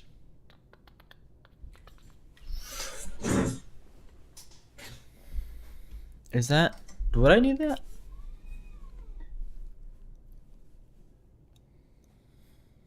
Like, would it need to be stored on the heap is what I'm saying. Yeah, you need to maintain a reference instead of using direct composition. Yeah, it has to be some pointer so the size of the struct is known ahead of time. Oh, yeah. Exactly. Okay, so this would be, we were talking earlier, we decided maybe we just use star for like a normal, like star would be like a box, like a smart pointer. And then we use this for, well, yeah, maybe star. I don't know. We could also just have some box type.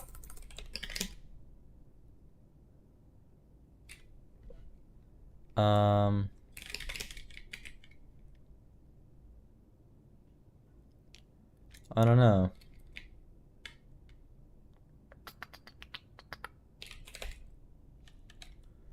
What do you guys think? Star? Or some box type?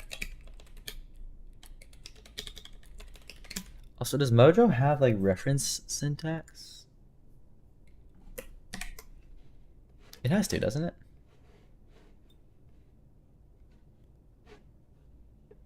Star, you guess?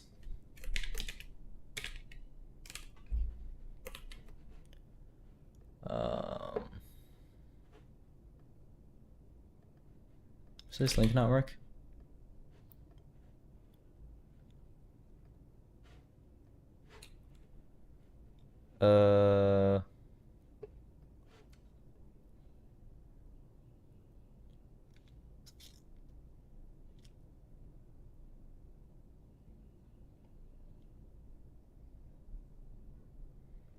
Yeah, Mojo doesn't really have. That's different. Yeah, Mojo doesn't really have like the whole and thing for the ampersand for reference syntax. Because I guess they just never really need it. Which makes sense. Star, what do you guys think? Alright, let's go star for now. So this is like a safe smart pointer of some sort. I don't know. We'll have to talk about memory management soon. So then there's that. If I have some iterator thing, right, it takes as declare some function like that, and then if I implement iterator for a list of these things, oops,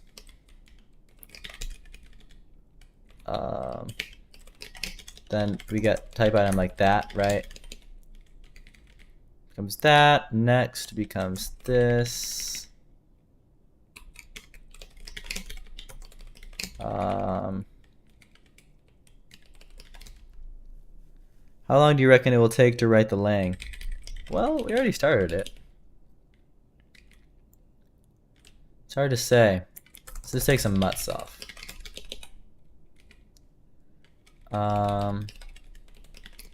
Yeah, it really depends how, like, I don't think it's like, I feel like this kind of thing is never like done, you know? And so it's just a matter of when, yeah, no language is ever fully written. It gets to some usable state and then is in perpetual reworking and optimization. Exactly. How long it'll take to get to that usable state, I really can't tell you. It depends how good I decide I want that usable state to be before I start using it. So, but I want it to be really nice. Like, I want a package manager. I want like a formatter. I want a language server. I kind of want like to build all that stuff around it too. And so, might be a little while, but it's all right. We got time.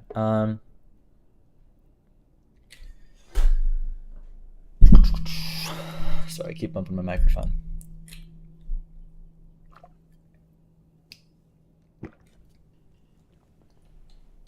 As long as I don't run out of water. Except I'm about to run out of water.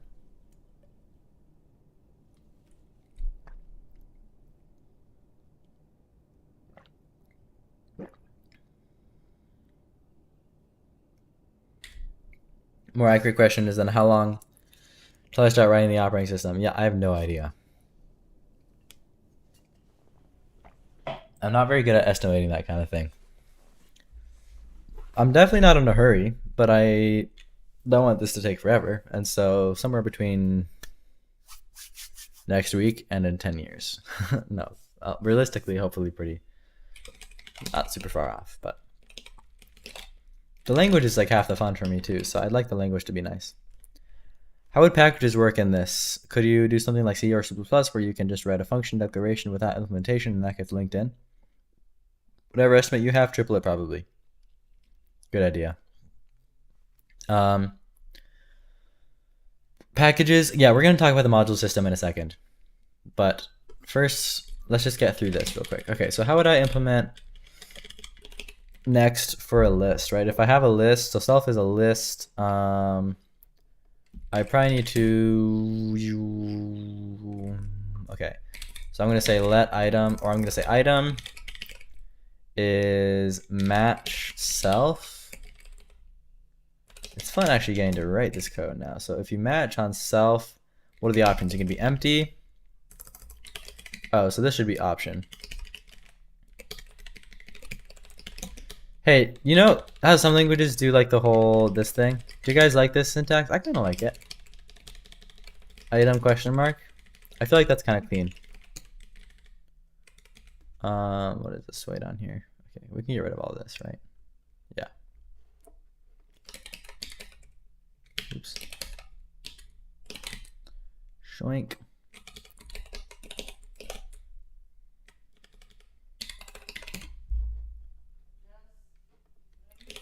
I think you like it better than option. Yeah, me too. It's basically just it ends up being like in Swift at least it's syntax sugar. If you have something like option ends up being like an enum. So we'd have something like option, which is like, or it'd be generic over A, right? It'd be some, tick A, and then none, except for we have this. And then instead of having to refer to these as, you know, sum A, you know, sum 43, you just can write that as 43. And if you want to say none, you write nil. And then if you want to write an optional 43, you write 43 question mark, right? Or I guess it goes on a type, right? Like int. Like an int question mark can either be 43 or nil. The alternative, it's like whether you do this or whether you do this. It can be either sum 43 or none. Right, the one just saves a lot of space. Having B the character for generic, having tick be the character for generic seems problematic in most cases, and as most ideas and text editor with a double tick automatically instead of just one, and that would be frustrating. Wait, I don't know, totally understand. Having that be the character for generic kind of seems problematic as most IDEs and text editor with right. Oh, you mean they automatically close it? Maybe you could fix it with the language server. I think you can fix that kind of thing with the language server. Or maybe in the, I think in the tree sitter is where you do that. In the grammar. You can specify like what things auto close. So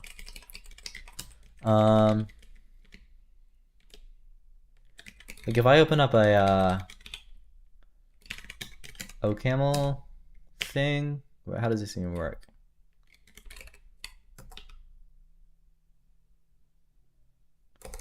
Never mind, I don't even remember. I haven't written OCaml in a long time. Type foo up or down. Is this how it works? Yeah, if I make this of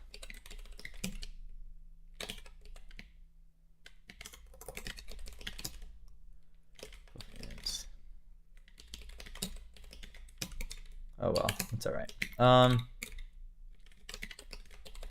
Yeah, we'll figure something out.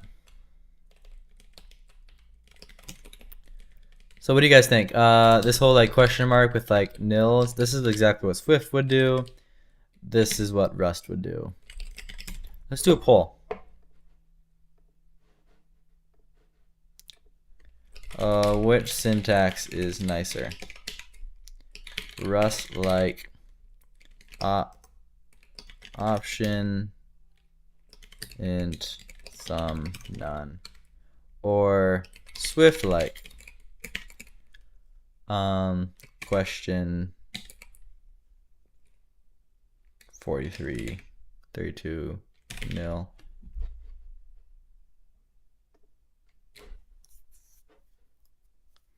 Rust seems better. It's technically less syntax within the language.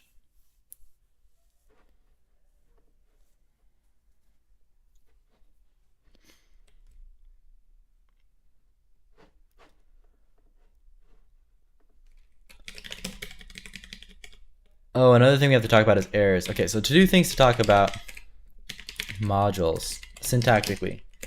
Also to do errors.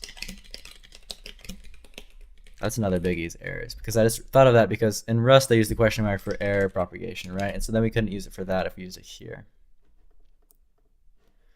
Oh, and obviously ownership. Well, we kind of already talked about ownership. We know about ownership. It's more like well, no, I haven't written it down yet. So ownership,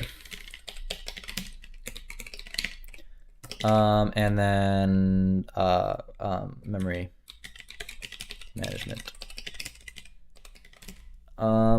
Most people seem to like the question mark thing. I feel like it's a little more terse. I kind of like it too. Let's go with that for now.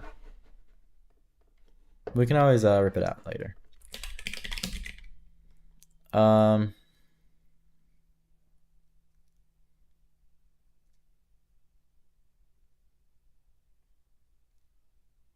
In Rust, the result fits nicely with option. That is true. Oh, but in have you seen Zig's result? Don't they do something like so you can have optional looks like this, and then okay, wait, here we go. Check this out. So we have Rust,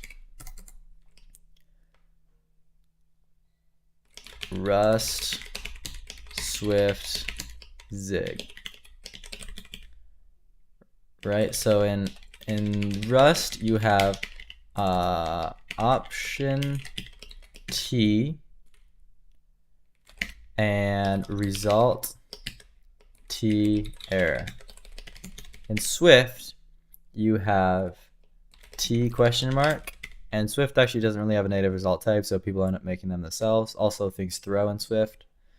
But they are result types. And so then you kind of end up with this weird mix. Result, T, error, right? Zig, on the other hand,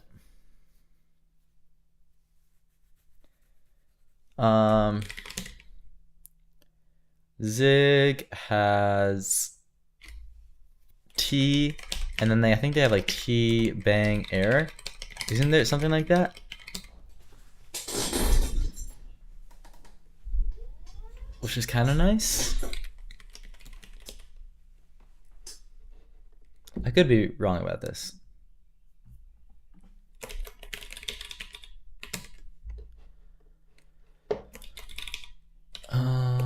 Errors.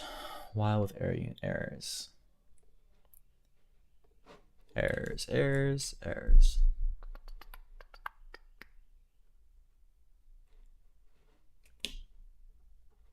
Oh, they should do this. But how do you specify the error type?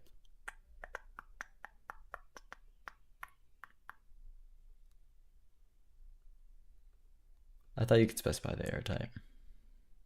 I think you can.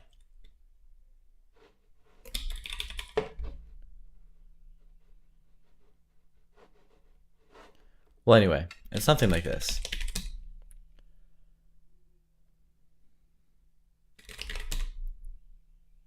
You write it before bang. Oh, so you do error and then T like this? Is that what you do?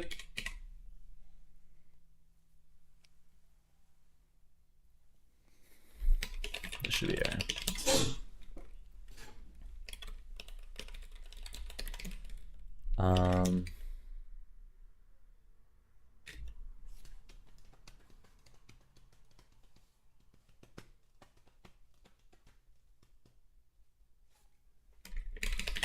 So what was that one question? If none is returned though, how would unwrap it with the second syntax? You don't unwrap none. Wait, what do you mean by that? No, you write error type bang T. That's what I did here, right? Error type bang T. Right, so this.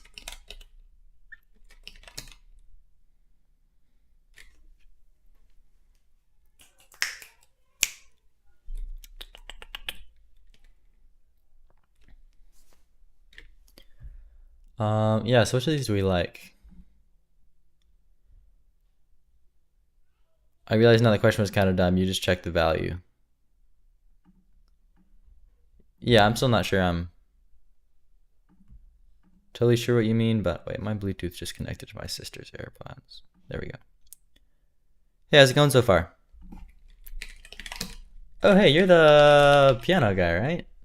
It's going good. We've just been talking about syntax and like concepts.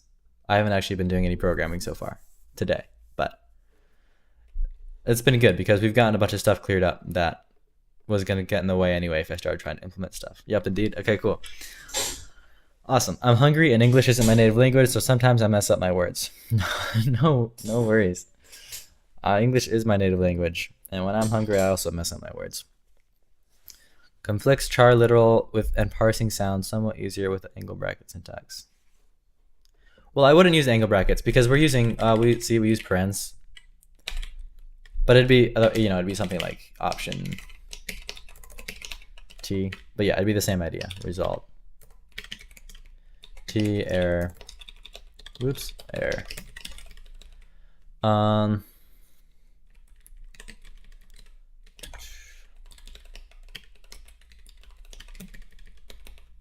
Yeah, I'm not sure what I think.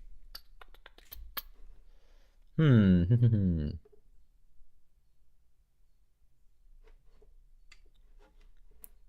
right, just for the sake of getting through this example, because we're not even worried about, we're gonna get to errors next or something, or soon. But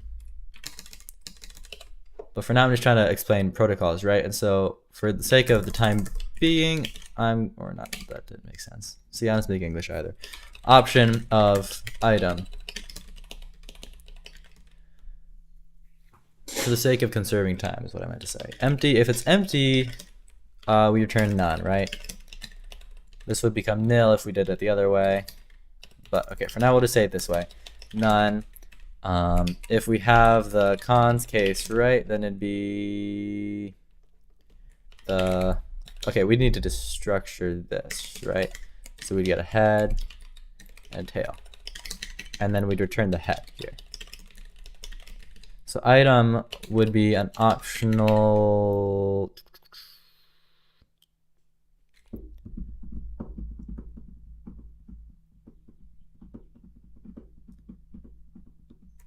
well, I think we could do this, right? Oops.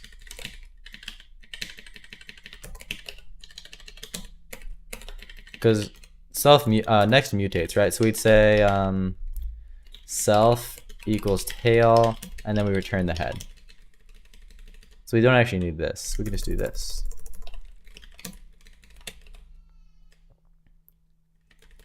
How's that? That seems like a solid implementation for next on this list type. And lovely.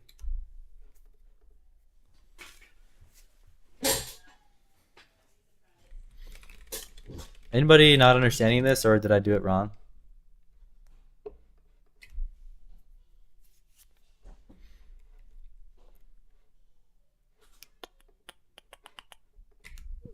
It's a lot like a pattern match in Rust. Although I feel like we did decide to do this, didn't we? Or no, I don't think we did. Wait, did we? Well, because everything else, like we have if condition colon expert, right? And we also have while condition colon expert, right? We have loop colon expert. Okay, but match is different because this isn't an expression. This is a collection of match branches. So that makes sense why there wouldn't be one there. What is self? Self is this thing, right? So yeah, self is the iterator. Well, no, self is the list in this case, but which is an iterator. It's the thing that you're implementing iterator for.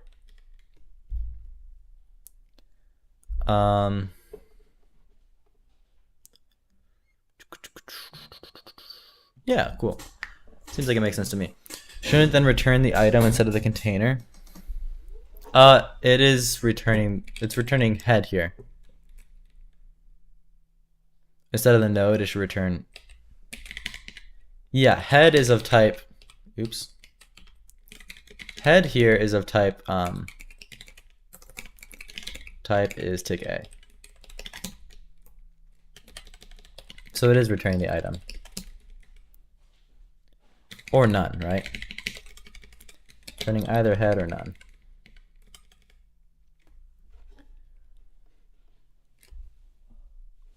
Okay, so this protocol, oh, I thought it was a doubly linked list. No, it's not. It's just, it's like a, I think this is how, well, no, maybe it's not. Well, no, I think it is. This is like how lists are defined in OCaml, I think, is something like this. I'm not certain about that, actually. But no, it's just, it'd be like a singly linked list, right? Okay, so let's do, save modules for a minute. Let's talk about errors for a second. Error handling. If I have a function, we'll talk about well, first let's talk about optionals. So optionals,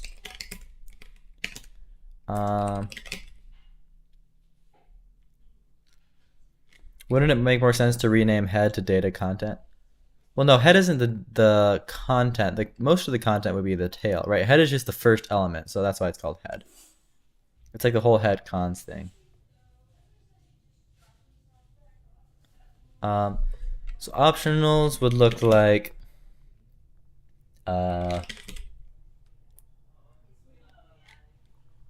what's a good example? I'll say like weird function is a function that takes an x, which is an int, returns an option of an int, right? It's gonna do this. It's gonna say if x is greater than 8, then x squared, right? Otherwise none. Which could be, you know, one-liner. But that's kind of ugly, so we'll do it this way. So here's a function. We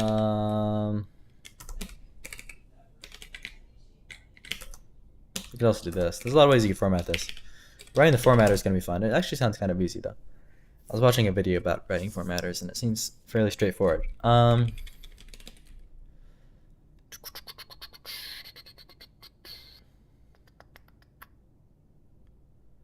Thoughts on errors as values and then supporting multiple return values, like in Go and Zig. What do you mean and then supporting multiple return values? You mean like tuples? I have not done any Go. I've done part of like Ziglings, like in Zig. So I'm not really familiar with either of those languages. Indeed, like tuples? Yeah, I want some sort of tuple. I haven't really decided on the syntax of tuple. Most people seem to do this. Gleam does it starting with that like pound thing, which is kind of nice, except for I'm already using pound for comments. So I mean, we could always change comments, I suppose. But it's probably not worth changing them just for that. Yeah, you could do parens like that.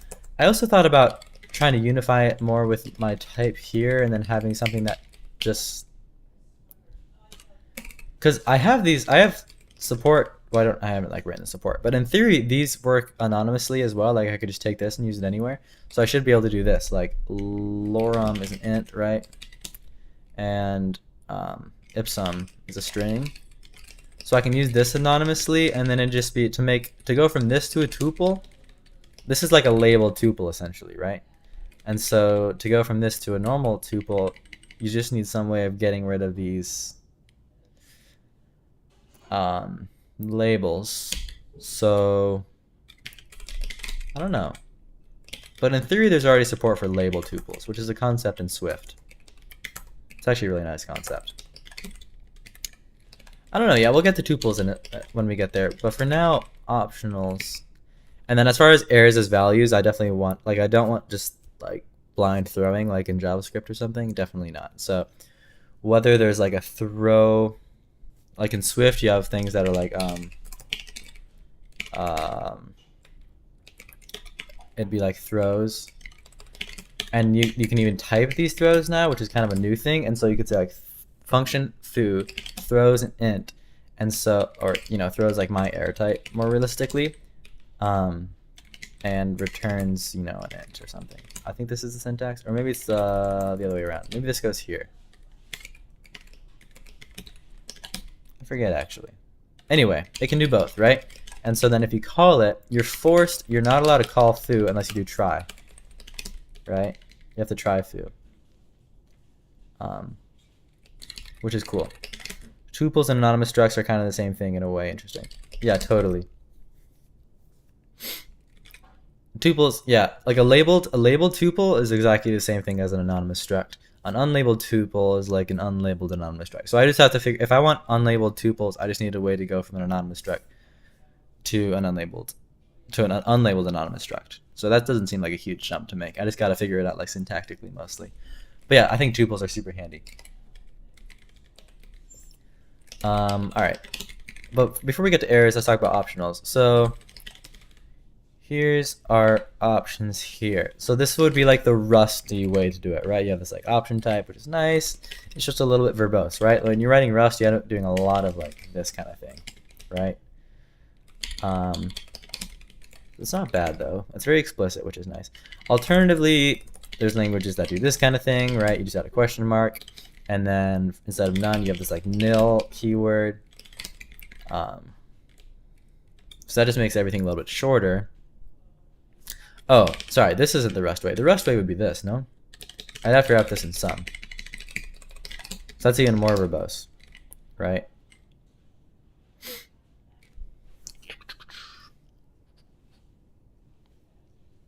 What do you guys think? Are there any alternatives? Those are like two good options. It's like the Swift way versus the Rust way. It's not just the Swift way. It's also, yeah, there's other languages that do that too. Zig does it, right?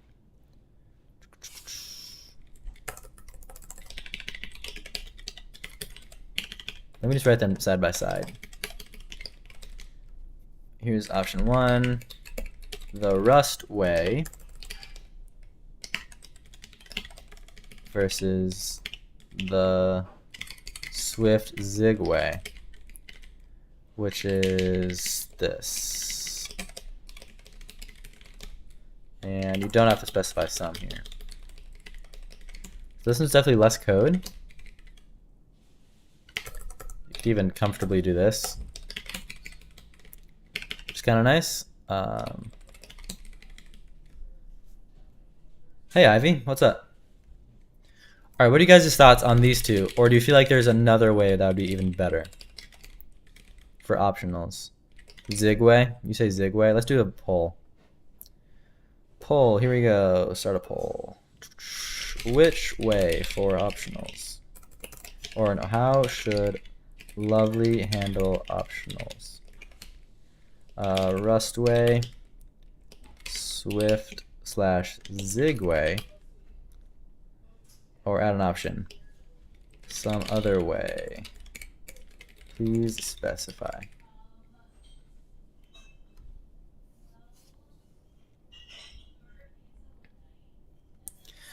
Keep in mind, most of my suggestions are based on pure vibes. Well, vibes are a good thing if it's not AI generated.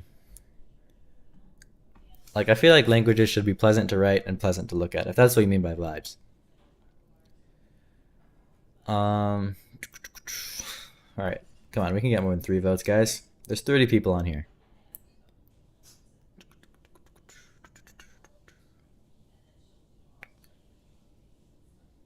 This must mean people don't really have opinions. Personally, the Zig way is the simplest syntactically, but also seems the most built-in, sort of. Yeah, I totally get what you're saying. It kind of brings optionals from being like a standard library type, right? That could be like included in the prelude and stuff, to being like a built-in language feature, which I'm not sure if I love that idea, but it's kind of nice. It just kind of changes the flavor a little bit in my mind. Zig way looks nice aesthetically, but I feel like the Rust way is more explicit. The Rust way is definitely more explicit. Let's think about a few things, because like a common thing in Rust that you do is pattern matching over optional types, right? Like, what if I had some optional? We can make an optional by saying, if I make foo be weird, fun with passing it 12 or something, right? The type of foo now is, it'd be an option of an int, or int question mark. Zig way is better, you say? Yeah, it's mostly like I imagine myself writing and thinking which would be less painful. Like I'm writing PHP now for a unit project and it's painful. Ooh. Rust makes FFI easier. Depends on how often you think you'll be using optional in real code. Zig way would be better if you plan on using it a ton constantly. For sure. Although honestly, I use optional all the time in Rust, and it just ends up being a lot of typing.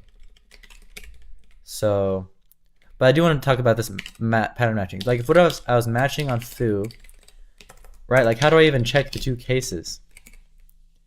Would it be just like num? Like this, the Rust way would be this. Here's the Rust way. The Rust way, you say, sum num, and you do something with it, or you do none. And it makes it really nice for this. But the other way, how in the world do you do that? How did anybody who knows Zig out there, how do you match on optional? Like, you can't just do this, can you? This seems ridiculous. Like, you just implicitly, this becomes an integer instead of an optional?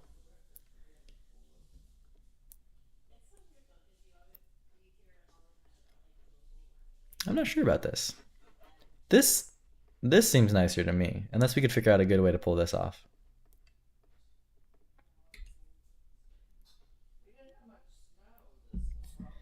You have a built-in function that will be type. Like a function that actually returns a type like in Zig, or a function that returns some string that represents the type like in JavaScript? In Zig, you can do if optional value, unwrapped value. Ooh, that is nice. If optional value unwrapped. Which is the equivalent of like if let sum, right? Foo, yeah, unwrapped. In Rust? Is this correct?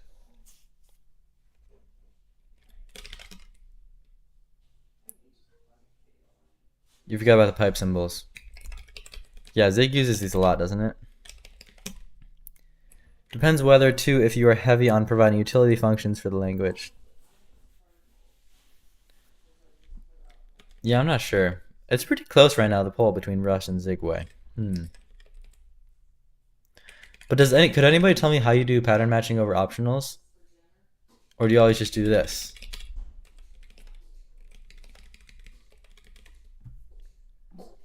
Pattern, because Zig has matching, right? It has to. There's no way it doesn't.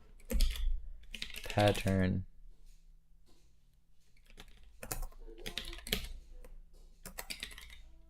Case, does it not?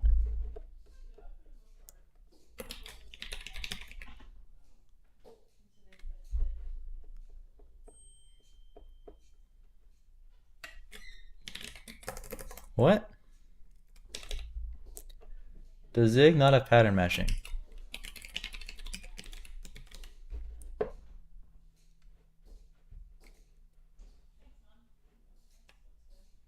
It doesn't look like it.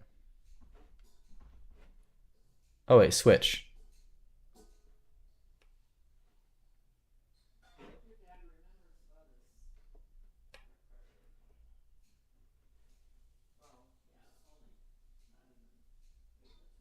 Wait.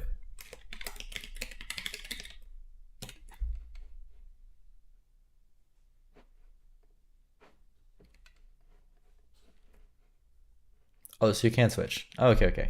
So it does work. Use a switch. Gotcha. Zig switch on optional. Looks like it's a closed issue. Okay.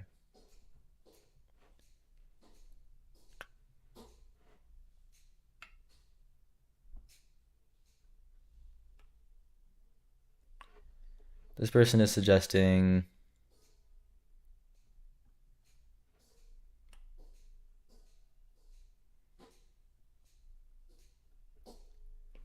so you have something like this. So Zig uses else instead of like underscore, I guess.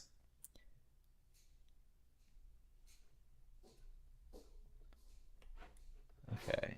So then it's basically this, right? You have this, you could say, 0 to 9, something else, or else, or nil. Other num, and then nil. It's not too bad, I suppose. And also, our compiler is definitely going to enforce exhaustive exhaustive match cases, right? So you have to provide this nil. If you don't provide the nil, it'll be a type error. So that makes it a little bit less bad.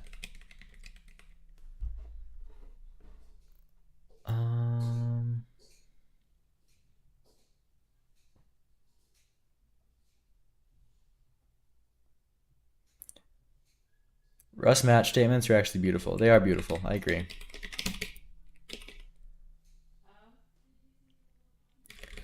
Well, guys, what do you think? If anybody hasn't voted, or if anybody voted initially and has had their mind changed, maybe go vote again on the poll. Which of these kinds of things do you like better, right? This would be like, in Rust, this would be that, right? How does that work in Rust? I don't know. Something like that.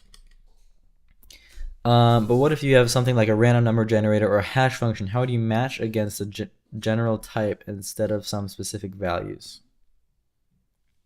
What do you mean by that? Saba bugs.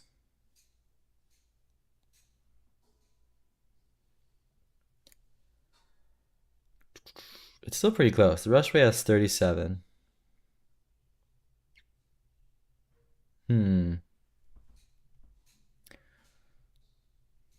Ooh, now it has 40.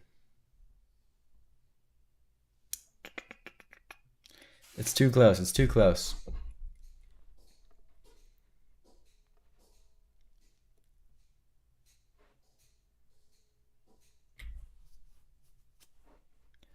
Okay, here's another thing to take into account. Technically speaking, our enum variants all start with this and, or not and, this at thing, correct? So in our syntax, even if these were like included, like obviously it'd be annoying if you had to do option at, right? This would be annoying. So we'll do like what Rust does, right, and include them in the prelude. You'd still have to use this. Okay, does this change anybody's mind? Matching on an optional as opposed to just using if feels weird to me, considering there would only ever be 2 patterns to check for. Thoughts? Well, there's not only ever 2 patterns to check for, because in Rust you do stuff like, because imagine you have some enum value that's like type foo that has like a, or type, my type, it's got case foo, it's an enum, so you've got foo, bar, baz, and then you match on this thing, or you make one, okay, you say my type foo, and then you match on foo, and you say, look, if it's some foo, do this, or sorry, this would be like this. If it's some, like there's more cases, right? If it's some bar, or say this, make this be some this, so it's an optional, right? Does this make sense so far? Some baz, or it can be some none, or sorry, not some none, but just none.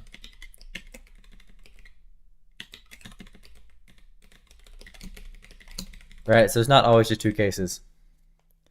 So you can collapse multiple match statements into one. I see. What do you mean by collapse multiple match statements into one?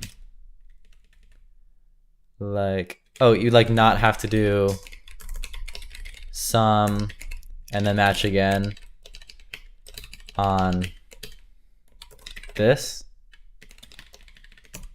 Is that what you mean by not having to do that? But you can do this in Rust too.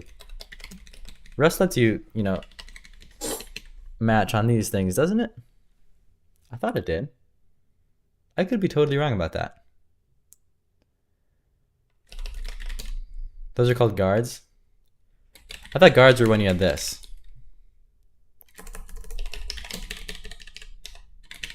Doesn't Rust let you do this? I feel like I do this all the time. Yeah, Rust lets you do this.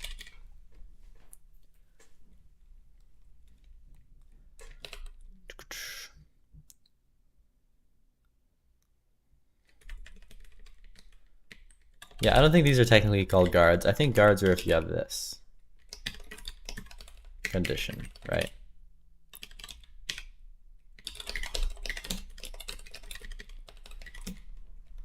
So yeah, Daniel, if you're not familiar with Rust, then Rust does let you do this. And so you can, yeah, like what you said. In another language, maybe you need 2 match expressions, but you don't.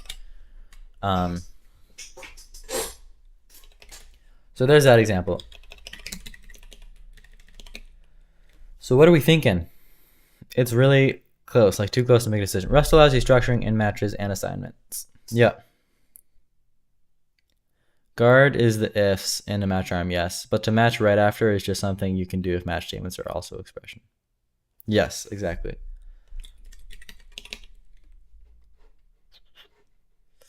I'm kind of torn. Anybody have any alternatives? Because like this one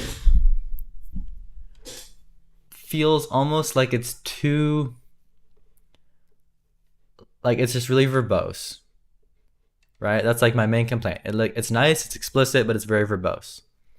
This way, sorry, this would have to be this.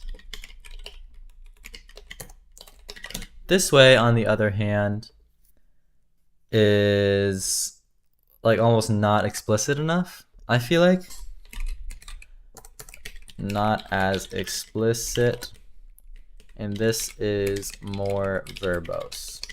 So they both have like a disadvantage in that sense. I wonder if we could find something. I think the Rust way looks best, makes most sense here.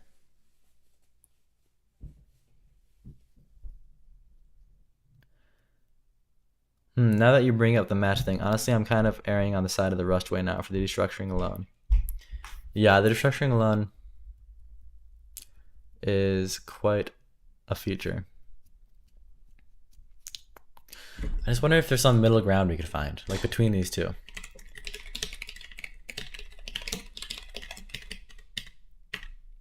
Like we have on the one hand, we have a sum 42 or 43 or none, right? This is the Rust way. The other way, you just have a raw 43 or nil, right? The type here is option 43. I'm gonna make a little table. Don't we love tables? Here, the type is int. Oops. Oh, sorry. This isn't right. This would be option int. Here we have int question mark.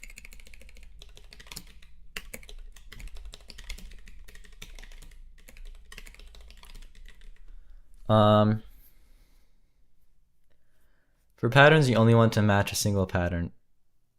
You can use lat or if lat. Yeah, exactly. What if there's some middle ground right here? Like the idea of using int question mark is appealing because this just is kind of like semantically, it looks nice. Like it's int, maybe it's an int, right? Like int question mark kind of makes sense, right? I don't love how you have to say, or how you don't have to say like sum here, right? Because this 43 is like indistinguishable from a real 43 that's of type int without a question mark, right? So what if there was some more terse alternative to this? Like a real 43. Sum 43. I don't know.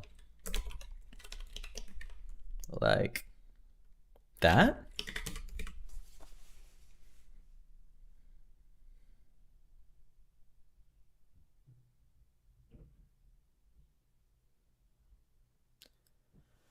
Oh, is this basically saying if you do a match statement on an optional value spelt in the Zig way, you must include a nil match case? Exactly, you have to include a nil match case.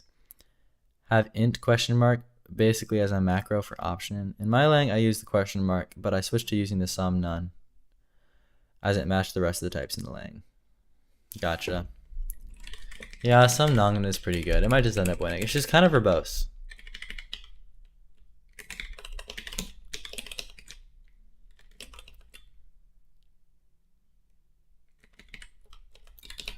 Alright guys, it sounds like Rust might be. Even though in the poll it says that Swift/Zig is winning. Most of the more vocal people are advocating for Rust. And I'm kind of being convinced. Hello, Lord Pyjo, welcome.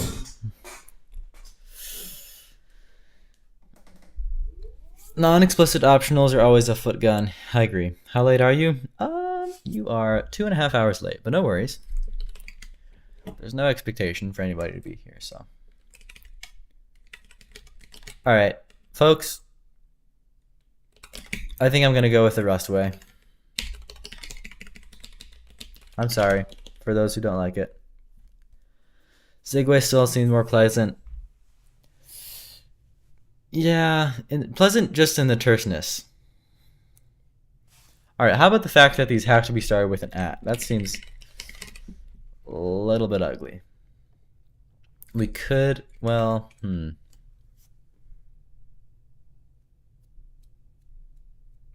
Oh wait, they wouldn't need to be started with an at.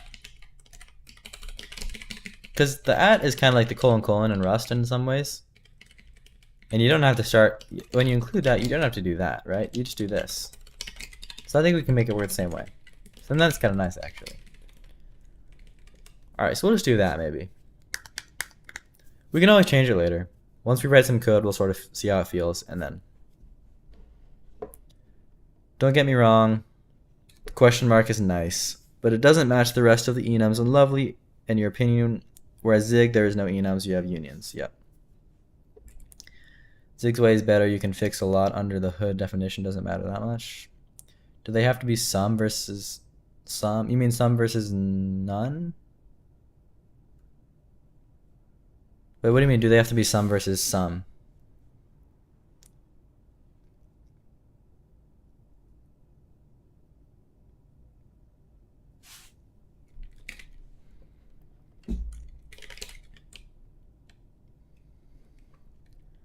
Oh.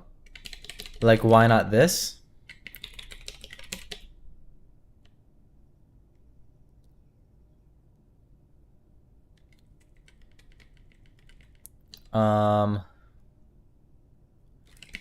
First of all, I just realized this looks exactly like a function call.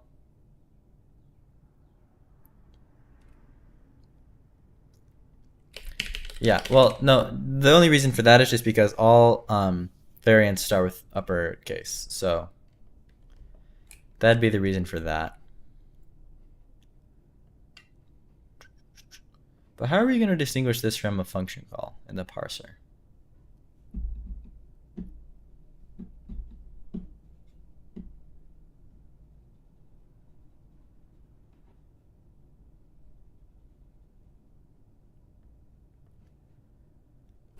This just occurred to me. It is a function call. It's not a function call. From the parser point of view, it's not a keyword. And it's not a function call.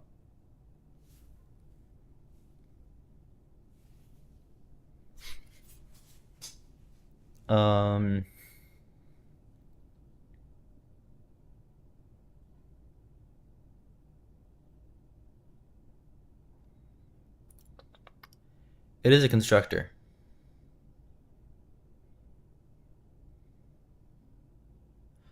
Oh.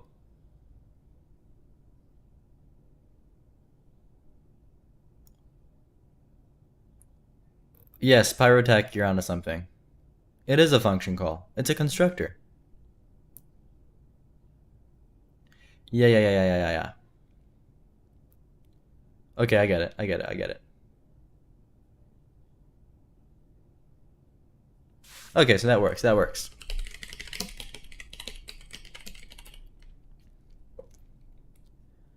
Constructors work like functions. Yes, okay. So it's just the constructor for the sum branch of the option type. So there's optionals. Okay, next thing is errors, right? So if we have a function like, might error, which is a fun, it'll be very similar. It takes an x, which is an int. Rust way would be, int, or like say string as our error type. You can stick anything in there. We'll say if x is greater than 8, then we'll do sum x squared. Sorry, not that. Okay, is what you do. Else error. Whoops. Too small.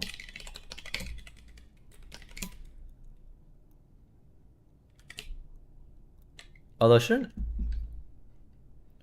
else have a colon?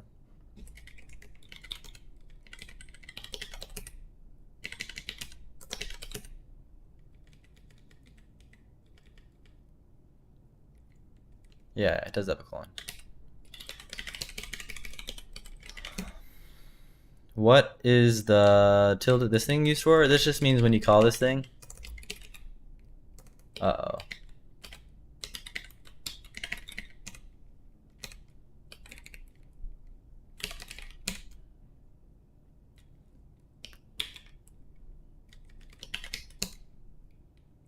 Uh-oh. I just broke everything.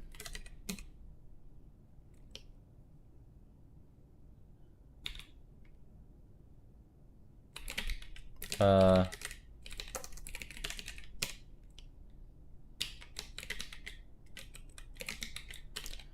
on.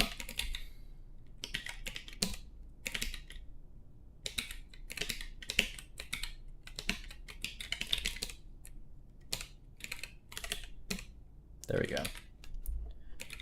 Okay. It means, sorry, where was I? If it means if I do my error, I can just pass in 9. I don't have to label it as x9. The tilde there just means I don't have to label it. Oh,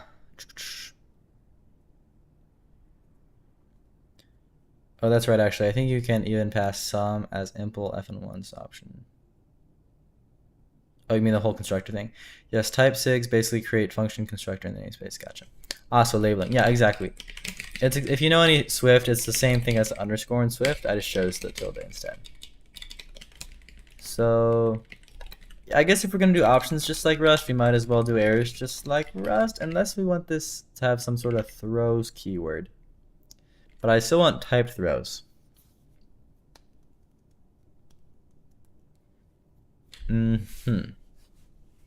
If we do throws. What do you guys think? Just a result type, simple, keep it simple, or some sort of like typed throw like this? And then you'd have, here's option A. Option A versus option B. Option B doesn't return this complicated result type, it just returns an int. And then it also, but it throws potentially a string. And then here we can just return, x times x, which keeps it simple. But here we just, yeet. Whoops, too small. Or throw, probably, not yeet. In my opinion, result and option types should be in the standard since you can easily create it with the current type system. Totally. So you don't really need extra special syntax. So exceptions versus results. Yeah, but exceptions that you're forced to deal with. Like this wouldn't just be like a JavaScript exception.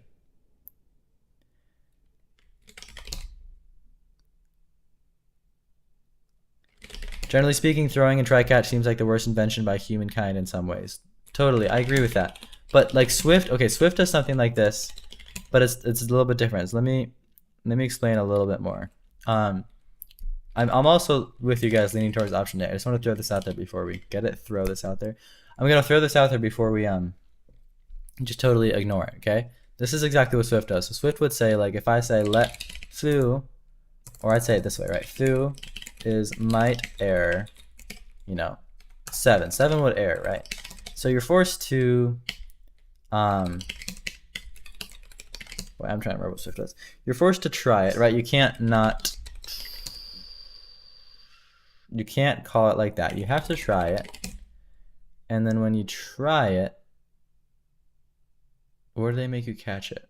So here's one thing I know. You can do this. If you do try question mark, it turns it into an optional, which is sort of a nice thing. If you try, what does Swift make you do here?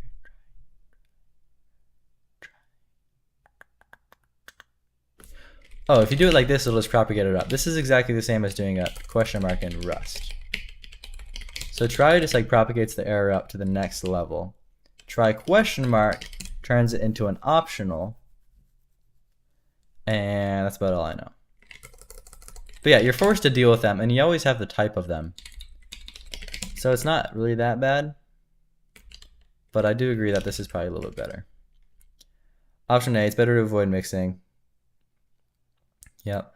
What's the benefit to exceptions? I don't know. There isn't really one. So it's like a mandatory exhaustive checking of the possible errors. I like that. Very similar to Zig. Yeah, exactly. So it's a lot better. Like if you're thinking like throws in JavaScript or something, it's way better than that. Adding throw and try is just extra syntax that isn't needed when you have result and match. Yeah, I sort of agree with you guys. I think A is better, but maybe we should do a poll just to find out. I think this one is sort of appealing in that like it kind of makes a distinction between error values that can become returned and like normal values, as opposed to just sticking them in one like type. I don't know. Let's do one. Let's do a poll, but then I'm sort of leaning towards option A. I just want to make sure you guys are on the same page. Which way for errors? A or B? Shoink. There's your poll. While you guys are voting, I'm gonna go get some more water. I'll be right back. How do I pause this thing?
Okay, sorry about that.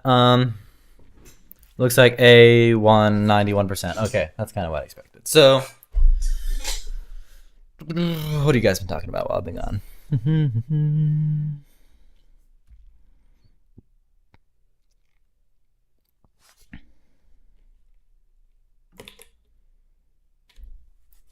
Option A, user level type, similar to options, feels like a way better currently. I agree, totally. I agree. All right, let's do option A. So errors. So basically what we arrived at is that literally they're both exactly like Rust, I guess, which is fine. So, yeah, this is okay. This was just for some notes. Which leads, so that's that. Are you done with your lecture and parser yet? The lecture and parser, yes, they're like done for the part of the language that we already support, but we just now added a bunch more language, right? And so it's not working for all this, but it's working for the basic stuff. Also, I kind of need to rework something because we took out semicolons and all sorts of stuff. So, do they work? They did work. They don't anymore. I mean, they still work for how the language used to be. Do you have like a Kanban board for the things you need to build the language? I'm wondering at what stage you're on in this journey and what you've done so far and what still needs to be done. Does this count? This is very not exhaustive. I pretty much just like, yeah, maybe I should be more organized. I don't know. I'm not very organized. But it's gone well so far, and we mostly just talk through things on stream and then implement things we talk about. But I'm also, yeah, I don't know. Maybe, I don't know what I'll do about that. But for now, let's just figure out, once we have the language actually decided on, it would be a lot easier to make something like a, a project board or something to organize tasks, because I kind of started implementing stuff before I had even really decided on syntax and stuff, which kind of maybe wasn't the best decision, but it was good because it made me like discover things. And so once we get through these things, we should have enough language to like just be able to go through and just like bang it out. So, all right, so this all looks really good. We already have 250 lines, kind of crazy. So, modules would be an easier thing to talk about. These things are a little bit trickier. So let's talk about modules.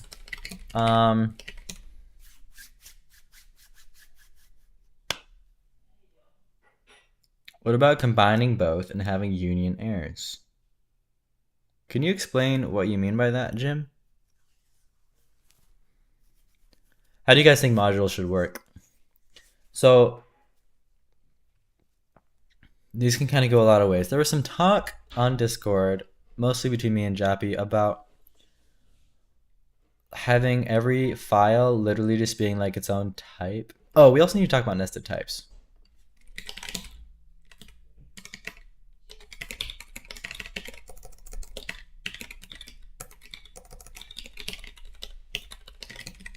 I'm just gonna say you can nest types. Is that good enough? You can. Where would be the best place to talk about this? Probably. Fields can have default values as well. Sure. Right here. You can nest types. So I can have a type, foo, which has a, a bar, which is a type bar. And what is that bar? It's a type. Type bar has a baz. Lorem, which is, an int or something. So you can do this kind of thing. It's fine.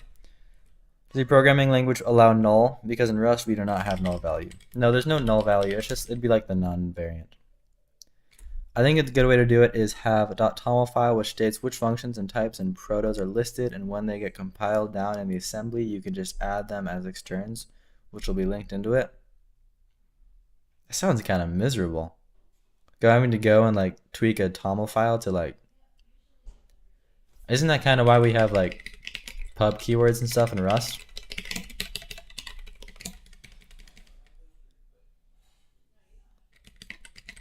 Wouldn't it be a lot nicer instead of having to go tweak a toml file just to add like a pub right here and just say it's public? But anyway, so for nesting types, like if I want to access this type, I like modules as types. Kind of like using a type that as a namespace. Very simple and elegant. Yeah, I feel like it's pretty good too.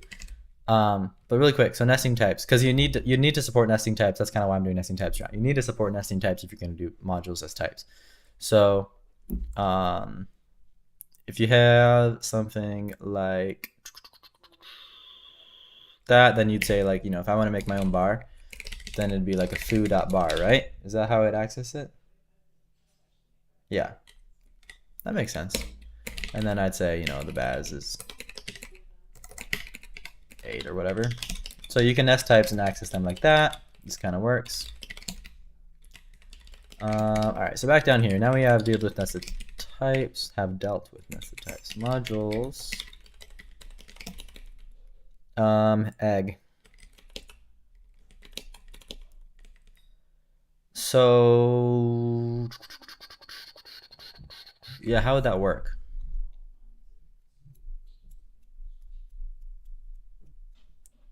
I mean, modules as types, how far do we want to take that?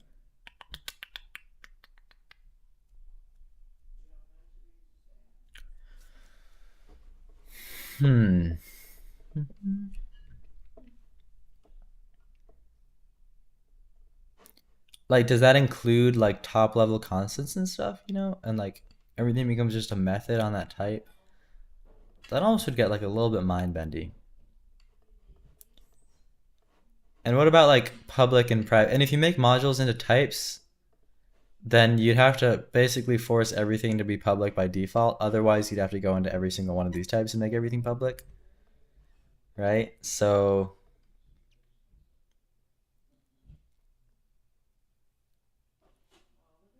doesn't that make it a little bit tricky? I'm trying to think about this.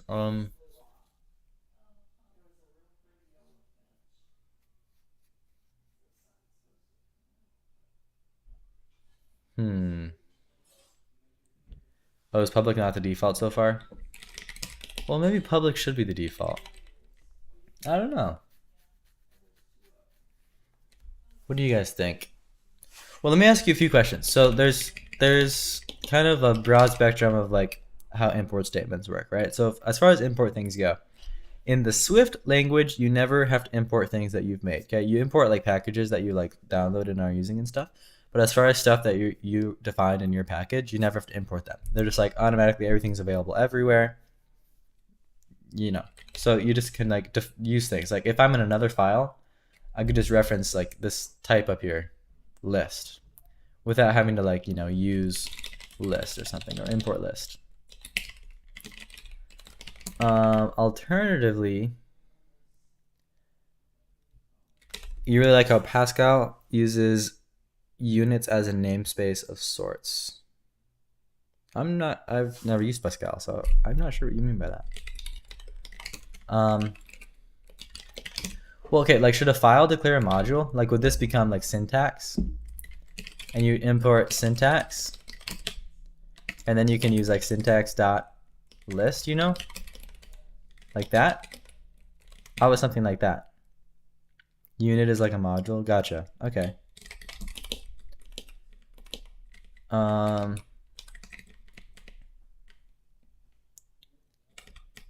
Oh, and then it would really behave a lot like a type, because then you'd have like, you know, syntax, like, and then this thing just kind of looks like a method on this type, right? Syntax, or not really a method as much as a, you know, might error. What if you want to like not have to,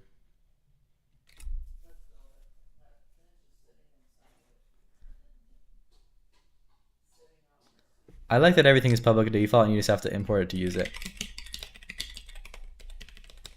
I can get on board with that. As opposed to like the Rust where everything's private by default and you have to mark it as pub, which is sort of annoying because you end up doing a lot of stuff that looks like this.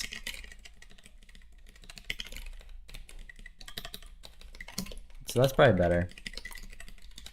But then you should still be able to mark things as private. How do you mark something as private? Like, private. Probably just like that, right? We could even just like punt that until way later, because not doing the classic module : foo. Well, that's not how we do things, right? Because we've been doing dot. Well, I guess we have at for these things. But we have dot for nested types, right? Like, where's that nested type? Like, this is a nested type. If we use : there, we'd have to use : here. The thing is, we're already using : here for like definitions, which is why I don't really want to. So I think dot's probably good, right? Foo.bar. Or something like this. Joink. Foo bar. No, I don't think we should use more : than we already are.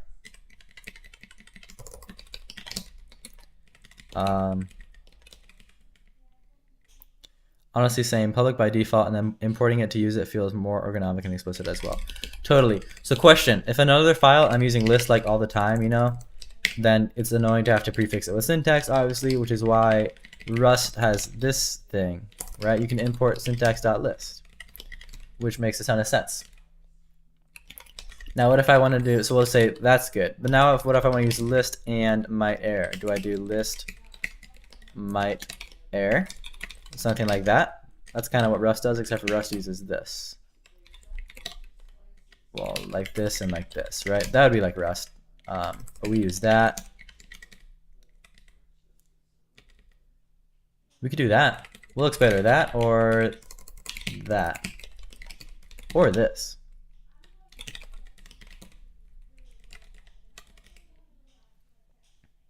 What do you guys think? Braces, parens, or brackets?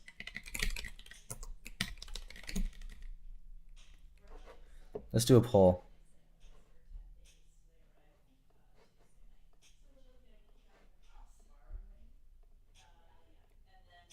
Curly brackets looks nice. Which one? So we could have like this.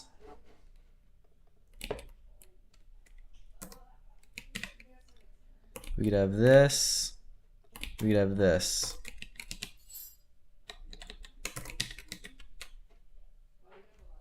Hold on.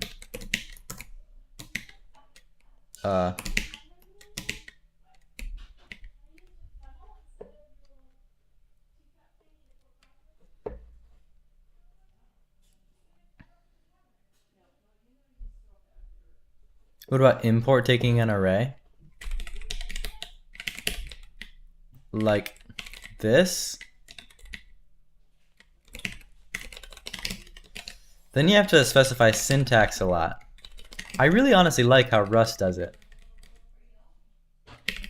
Because this way, like if you want to import something else now, you just add another import statement and it's fine.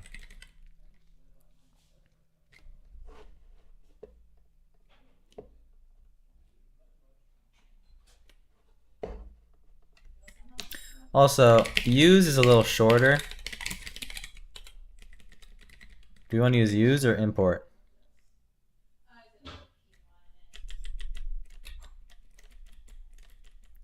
Would you need this for anything else? I think we'll probably use this for like array types. But otherwise, I don't know. Like, no, I don't think we'll have this kind of thing like Rust does. I don't know. We really have no idea yet. How about use versus import? Looks like most of you are liking this better than parens.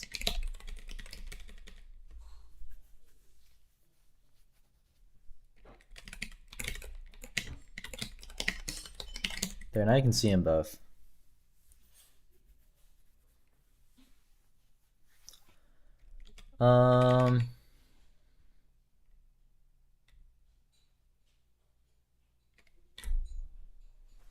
I don't know, guys. I kind of feel like this one looks a little bit cleaner.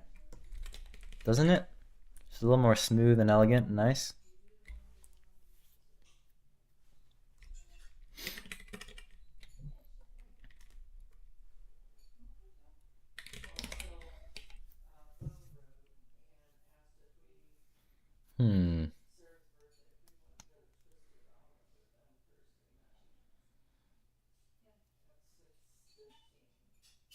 Oh yeah, vibe is what I was looking for, Mr. Glick. Oh, that's the road you're looking for. I get what you're saying. Okay. I guess that makes sense because it's consistent with type definitions. That does make sense. You plan to have a sort of use for types, like a struct that uses a base struct. So maybe import makes more sense for the module inclusion usage. I don't totally understand that. Do you still need the dot after syntax, or could you leave it out? You mean like this? No, I feel like you need the dot, because if you're just doing one of these, you do this, right? And it's just when you're expanding this, joink, you do this. I do see what you're saying about the this making sense, kind of matching the definition syntax, but it's not really exactly that. And this does look kind of nice.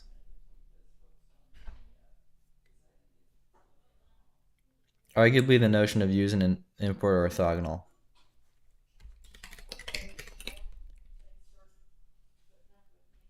Not a big fan of all three. Not sure why. They all look a little bit off.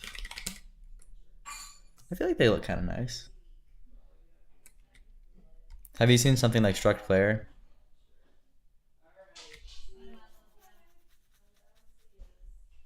Oops, no new lines allowed, lol. Maybe you do like shift something? I don't know. Lorem shift. Oh no, you can't do that. How about lorem control? Nope. Whoops. Yeah, you can't do it. No new lines. Maybe command? Doesn't do anything.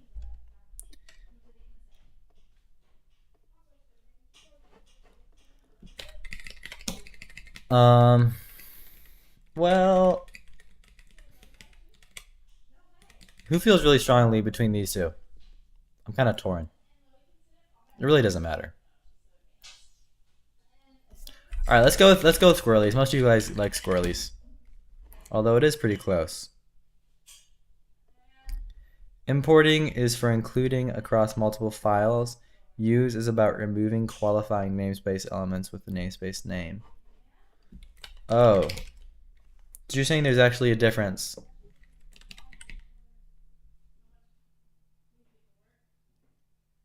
So this is more of a use, right? So it would make more sense to do use and not import. Is that what you're saying?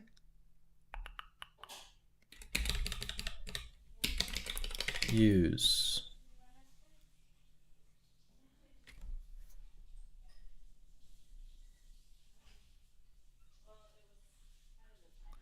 Don Duval. Could you explain that a little bit more? So struct player use base entity? What's the use base doing actually? All right, let's go with this for now. And then here's the thing. Look, so if list had some nested stuff, then you could do that. You could nest this. You know, you could say like foo bar. So it'd basically be exactly like Rust, and then you can format this nicely, like this. Get stuff like this, right? So then you could reference foo right here, and it'd be referring to instead of syntax.list.foo. Does that make sense? You separate it out, and then use could be used in non-module context. Wait, so could you give me an example of when import would be used and when use would be used? I'm not sure I totally grok it.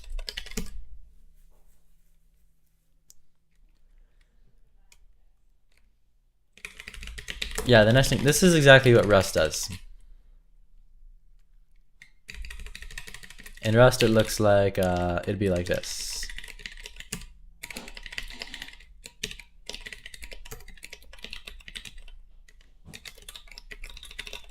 Same thing, but we're just using dot instead of colon colon. So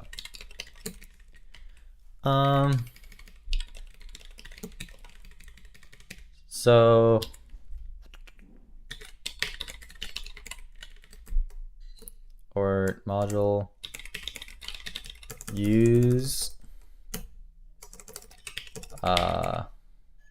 just like in Rust, but with dot instead of colon colon, and then I'll just add our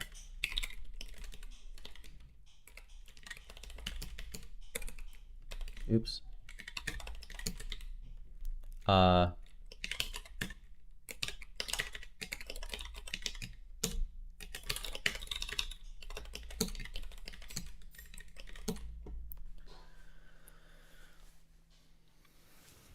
import math, use constants.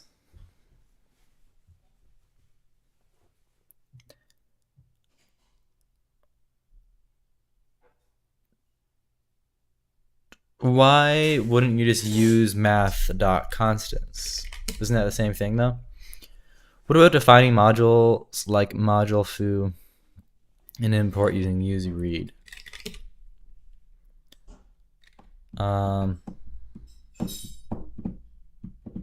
Like defining modules like in Rust, you can do like this.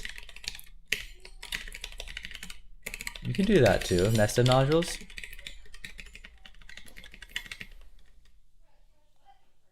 Yeah, I don't know, I can get on board with that too. There's lots of things we could do here. I think keeping it simple for now would be good. And then once we feel use cases for more things, then we add more advanced things. But for now, just keep it pretty basic. Constants is separate. And you use constants instead of writing constants colon pi.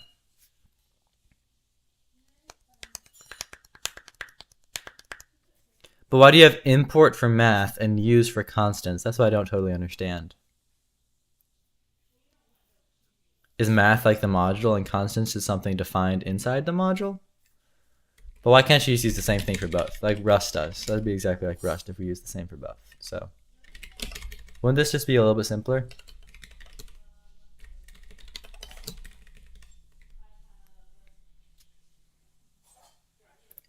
Oosh.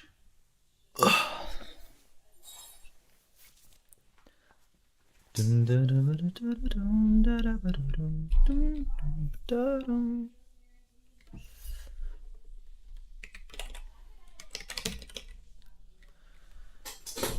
I'm finding it difficult to find the words to explain the type def use construct without typing a whole page. It's all right. If you want to send it in the Discord, that'd be great. Or, yeah, whatever you want. Which illustrates the difference. Math is a module. Constants is another namespace for constants, not necessarily related. Okay, gotcha. In Rust, you can use use to bring enum variants into scope, for example, which using import for that would be kind of weird. Yes. I feel like we could just do without import, don't you think? Like just no import, just use, just like Rust. So I think I'll go with that for now.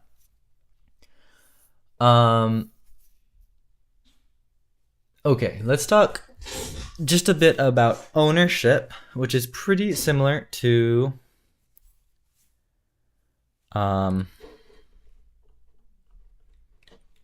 Mojo's ownership model, I think, is what we're gonna go with. But again, I could be convinced otherwise.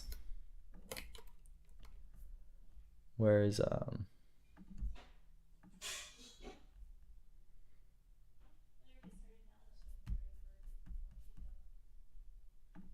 value semantics, value ownership. Here we go. Like this thing here. You like that idea? Just use? Cool, awesome. All right, so we're gonna do ownership. Ownership. So here's the goals.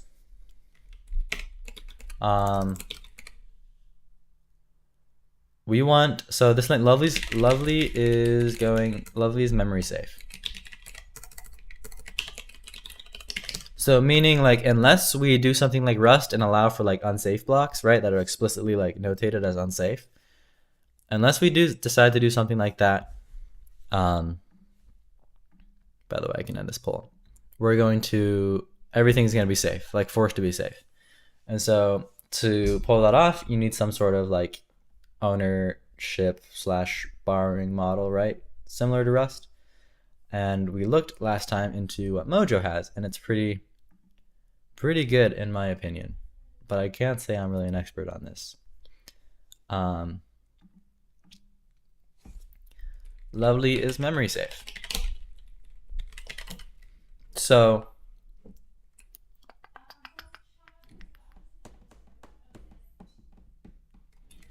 basically the main idea is like wait, you have to add access modifiers too. Like public private type things. We decided everything's gonna be public by default, and then you can add private. But I can add that later. I just keep everything public for now until we need private, maybe. I don't know.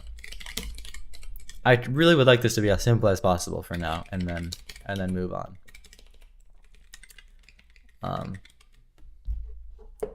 Once we have stuff actually compiling, then we can, add access modifiers and stuff.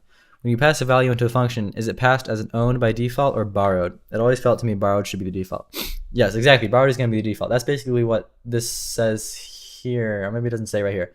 But read, which is like an immutable reference, is the default.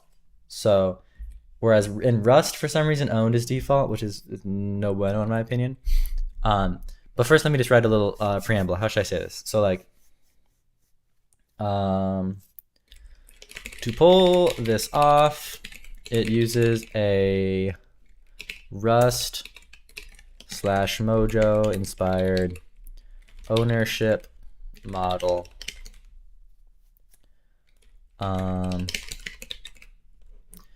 Every value is owned by exactly one variable at a time, right? So that's kind of the magic, but can be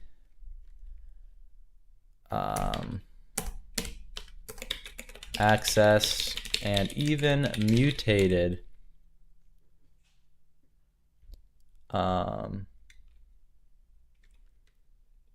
by passing it along by reference, as long as the reference doesn't outlive the variable that owns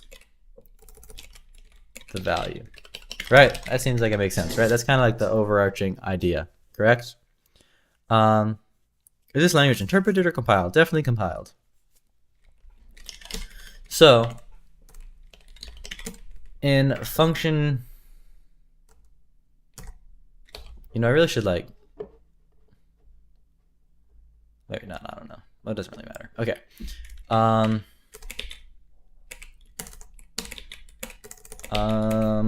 Function parameters are prefixed with one of the following 3 options.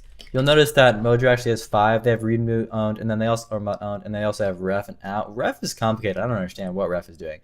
Out, I think we can just have it be implicit on like self. I don't see another case where we want it, and so it's fine. But these 3 are like killer. Also, I have to ask, have you seen that one first talk by Jonathan Blow about ideas about his programming language, Jai? He talks about memory ownership a ton there, and syntax semantics ideas for it. No, I have not seen that one talk. Could you, you can't send links in YouTube chat. Could you send the link in Discord? There's like a resources channel, or channel, wherever you want to send it, it's good. Or lovely. But I'd be super interested in it.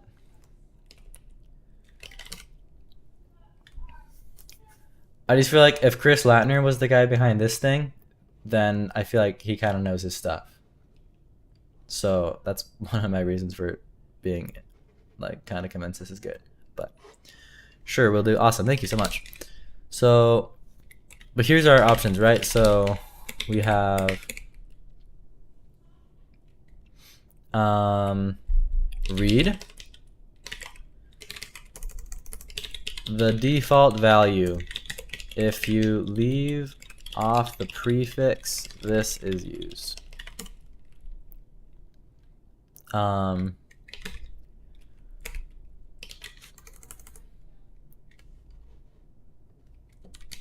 Oops.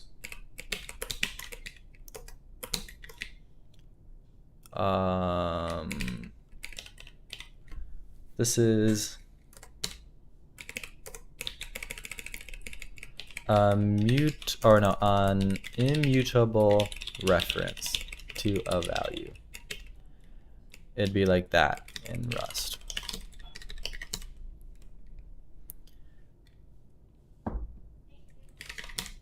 Cool, I'd love to see that. Owned by default makes sense because it composes with the rest. Like you can think of passing its and mut as passing ownership, but of the mute, not the t. Gotcha, okay. Wait, Jai was started 11 years ago? Are you serious? I would have said like 2 years ago. I have no idea. I haven't really followed the project, obviously. So I had no idea it was already kind of that old. Mut a mutable reference to a value, and mut in Rust. That first presentation was in 2014. That's crazy. I had no idea. But again, I don't really know anything much about the project. So, owned is unowned value. The default in Rust. Give credit where credit is due. Rust should be capitalized. We don't want to get into any legal trouble with the Rust team. Question is if you want to be able to compose them at all, like have a... Oh. Gotcha, like a mut.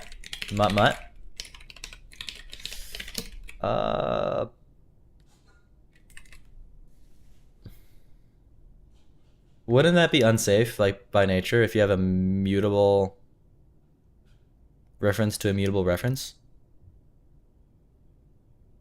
Or maybe it wouldn't be.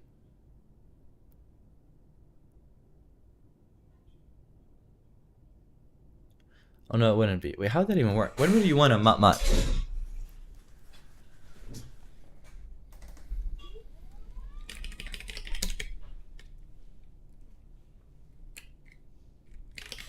Anyway, so those are our 3 things. This should make sense. I feel like it's pretty intuitive. And then as far as like syntax goes, here's like an example. Function that would look like fun. it takes, like a read x, which is, a string. It takes a mut y, which is an int, and an owned z, which is a list, and it returns, I don't know, nothing. So there's an example function.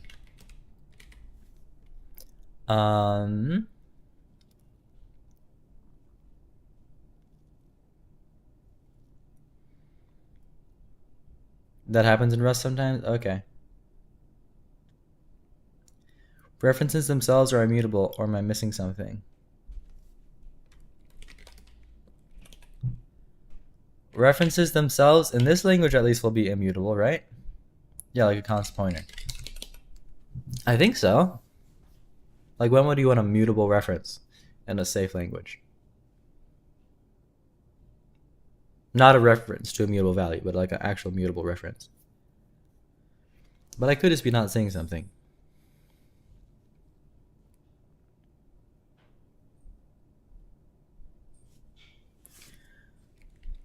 All right, anyway, let's do...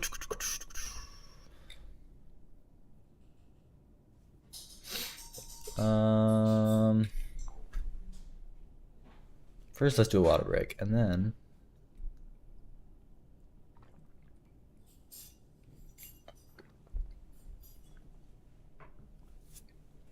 Okay. Exactly, that's my thoughts. Yeah, that's kind of what I'm thinking too, but I don't know. For now, in our language, it'll be fine without that. So when you're passing something to this function, so if I say I have then like x is a string, I've got y, which is a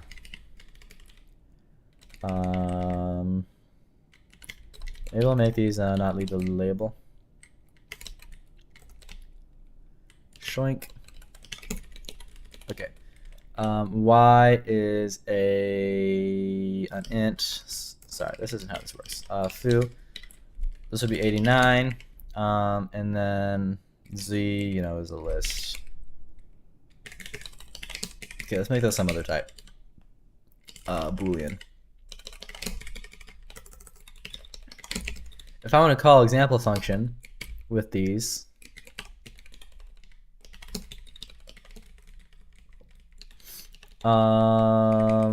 this would be bad because y needs to be mutable, right? To be able to pass as a mutable reference. So y has to be mutable, or it can't be passed as a mutable reference. And then here z would be consumed. Z can't be used here because it was consumed by the function. Everybody following this so far?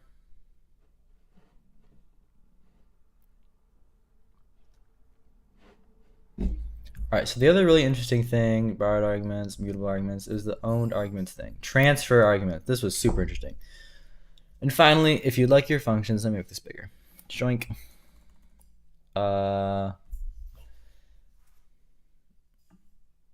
If you'd like your function to receive value ownership, add the own keyword in front of the argument name. Yep, we did that. The convention is often combined with the postfixed that thing. Transfer sigil on the variable that is passed into the function, which ends the lifetime of that variable. This is really interesting. So technically, the owned keyword does not guarantee that the received value is the original value. It guarantees only that the function gets unique ownership of a value. This happens in one of three ways. The caller passed the argument with that thing, which ends the lifetime of that variable. The variable becomes uninitialized, and the ownership is transferred to the function. The caller does not use that, in which case Mojo copies the value. If the type isn't copyable, this is a compile time error. This is so good. The caller passes in a newly created own value, such as a function call like this or something, right? This is so good, I feel like. So Z would have to have this. I'm not sure about the syntax, but something like that. On board? Are you guys saying on board with this stuff? Oh, you're talking about this stuff. Okay. Who's on board with this? What do you guys think about all of this? Because I feel like this is really, really cool.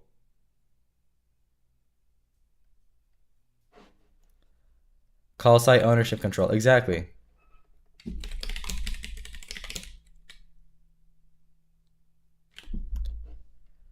So the three cases would be literally perfect, honestly. I'd use give x instead of that. Oh, that is so good. Give z.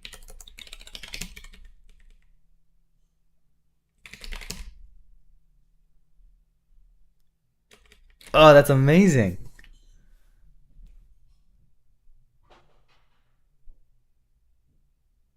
Yeah, I love that. That's so good because it totally like matches what like the read owned and then you give. Give z. Okay, so you guys are on board with this. So if you want to give z, right, then z becomes uninitialized in this scope, right? And here, obviously, you can use z. It's fine because we own it in here now. But you can't use z after here because it becomes uninitialized, okay? If we were instead to leave that off, it would try to copy z, which would work, right? Because booleans obviously are copyable by default because they're literally 1 byte or 1 bit. And well, they'll have to be like 1 byte, but sadly, but they're technically 1 bit. Anyway, booleans are copyable, and so this is fine too. You'll just copy it, and then we could use z down here too, which is fine also. Unless we made it so you have to be explicit, like you have to say copy z or give z. What do you guys think? Should it be move? Move is also good. Hey, Robin, by the way. Robin, by the way, I had the funniest conversation like 2 days ago. I was talking with my uncle, who's a programmer too, and I was talking about my Discord. He was like, "Oh, cool," and I like mentioned that. Oh yeah, there's this guy from Tailwind on there, and it's like this guy named Robin from Tailwind. He's like, "Oh, Robin, I know about Robin." And then I realized that I actually kind of remember hearing about you too, because I think when Tailwind was like hiring like a while ago, they sent out your like application as like an example. And then I saw it and I was like, oh, I do remember this. And I was like, okay, that's why your profile picture looked familiar. So it was kind of funny. Okay, so move is another valid option.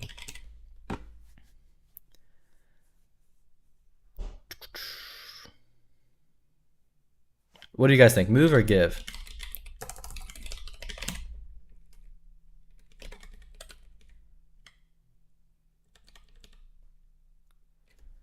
Feels like copy z being z. Copy by default feels like the obvious default semantics most programmers expect, though. Hey, Jose, what's up?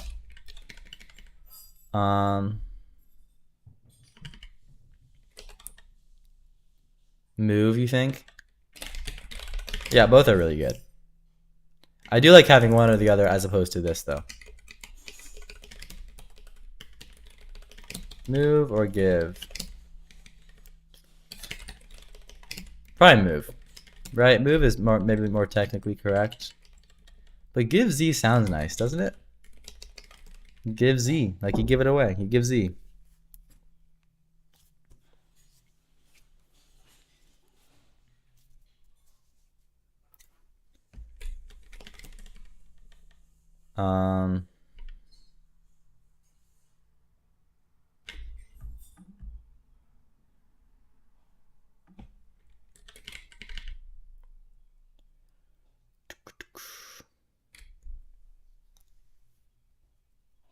Move feels more appropriate, to be honest, like you're moving the value into the scope of the function. Okay, let's do move, I guess. I'm partial to take and give terminology, just personally. So you're saying you'd want give here and take here? Because that's pretty good too. That is also shorter than owned. Owned is 5 characters and take is 4. Give and move are the same. What do you guys think? Owned? That's funny about your uncle. Yeah, they did use my application. Yeah, I saw it and I was like, oh, I totally remember seeing this. That's so funny. And right when I saw you join the Discord, I was like, wait, this profile picture looks like vaguely familiar, but I couldn't quite put my finger on it. And then I saw that and it all just clicked in my head.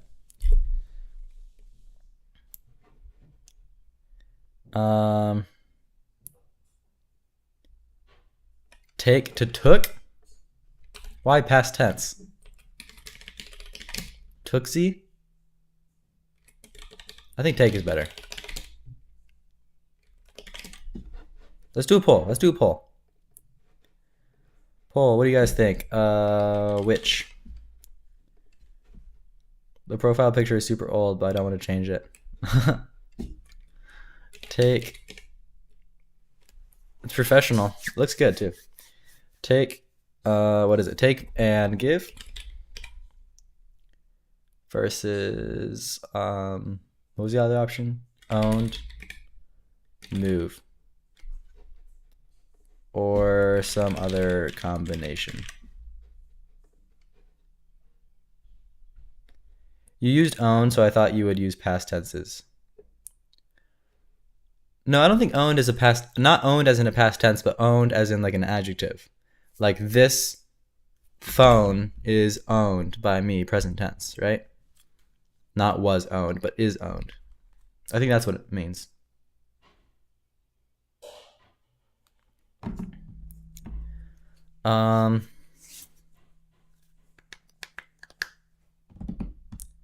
You see, yeah. So what do you guys think? Take give. Well, everybody likes take give. All right, let's do take give then, because I like take give too. And if you guys like it, I thought you guys were gonna like the other one, but I like take give. Cool, sweet. Let's do take give. English is indeed very weird. On the one hand, I'm sort of like ashamed that it's my language. On the other hand, I'm really glad that I'm a native speaker, so I don't have to go through the pain of learning it. And so I get to learn languages that make a lot more sense as my second language. Owned as in the adjective, exactly. So, okay, this is great. So I'll make a comment here. So for owned arguments, just like in Mojo, there are 3 cases, right? You pass in a variable by prefixed with give, which ends the lifetime of that variable, and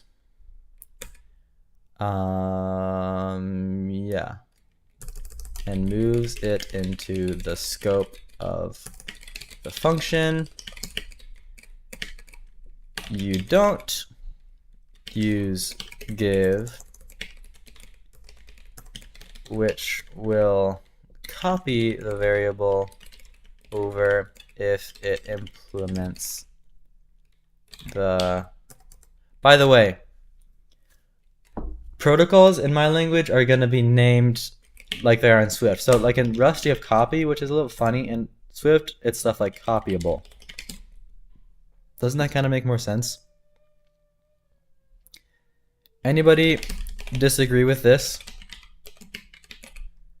Like copyable, hashable, etc., as opposed to copy and hash. I feel like it makes more sense. Displayable, that kind of thing. Maybe it'd be iterable then instead of iterator. Iterable. Protocol. Cool. Too English. You think that's too Englishy? What's a protocol again? You don't know Rust, right? So, guys, what is it in other languages? In Rust, it's traits. In Swift, it's a protocol. I think it's it's an interface in other languages, sort of, or a type class maybe in Haskell. Interface, yeah.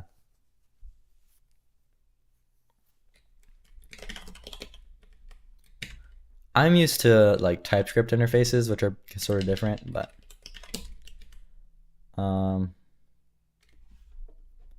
you basically get to like define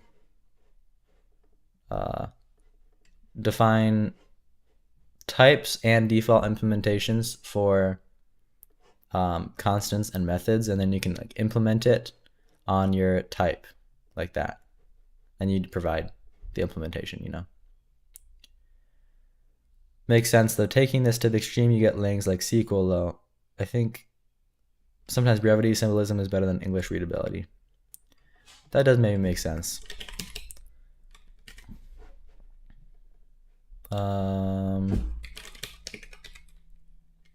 Wait, which for protocols? Copy iterable, copy iterator hash or copyable iterable hashable. How do you in the world you spell iterable? I don't know, but that'll work.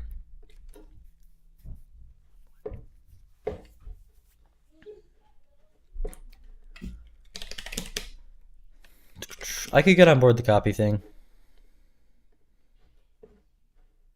But this does read nice.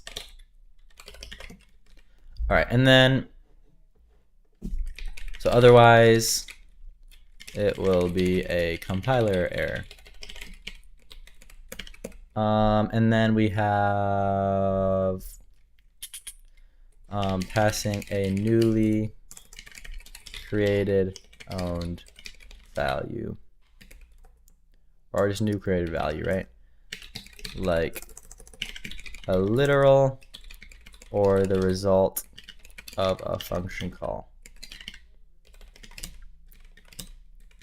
This makes sense, doesn't it? So this will be the ownership system.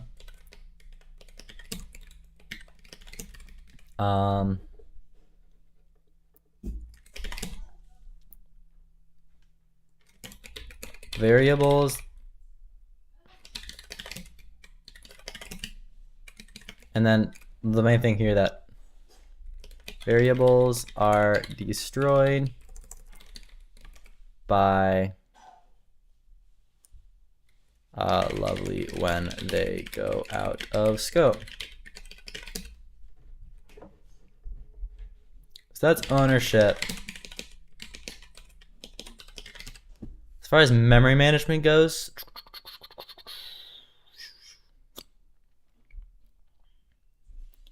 well,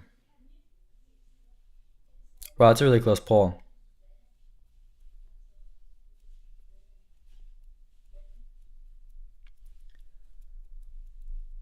Okay, thoughts on memory management? I was thinking we could just kind of do it like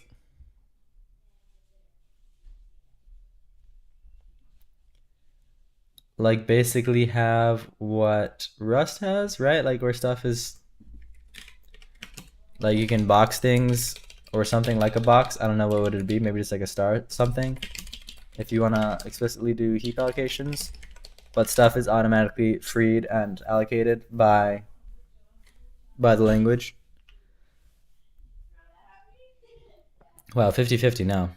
And you kind of just have to, you follow the rules that are placed there by the borrow checker, and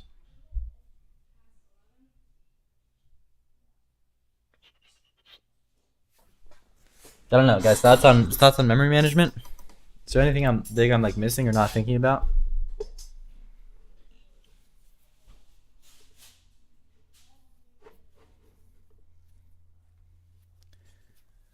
This is an area I'm not particularly brilliant in, so I'd love to hear what you guys think.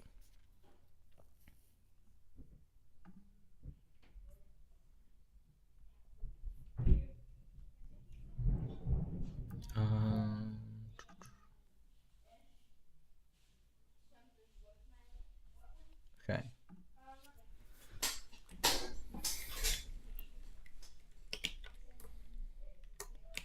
Memory management. Are we doing colons? No, we're not. Haven't you decided you want an ownership model? Yeah. But as far as like heap allocation and stuff like that,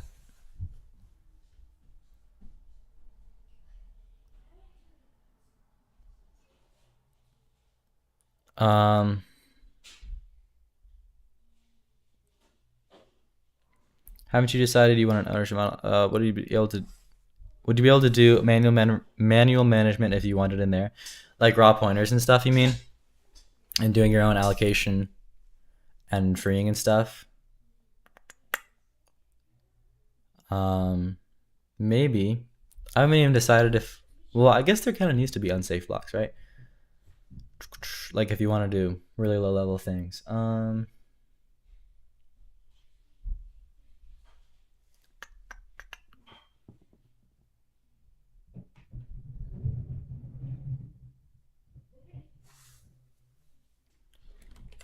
Yeah. All right. Maybe we'll talk about unsafe blocks at some point. But for now, I think we'll just stick with this and then implement that when we get there. But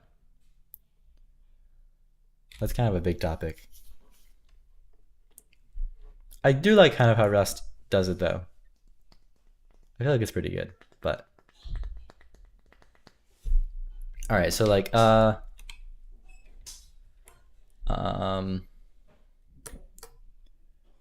how to explain this? Like memory or variables or values. I don't know. Variables are allocated and deallocated by the compiler or by the compiler. With Rust, there's like some smart like RCs and boxes and stuff, and even like vex and stuff are like heap allocated, right? So like some types are just stuck on the hey ICXD. Some are stuck on the heap. So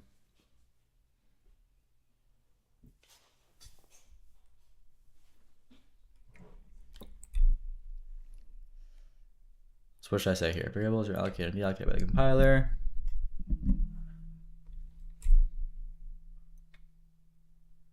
I'll just say that for now. We can come back here and fill in the details later, because eventually we're going to need some way to like explicitly put things on the heap. But that might just be like some built-in type that is like heap allocated. I don't know. All right, so that's a lot. That's a lot of language.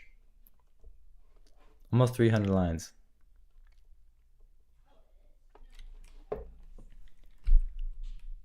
It's often faster to allocate certain types on the stack. How important is performance to this language, by the way? Performance is somewhat important, but it's definitely not the #1 goal.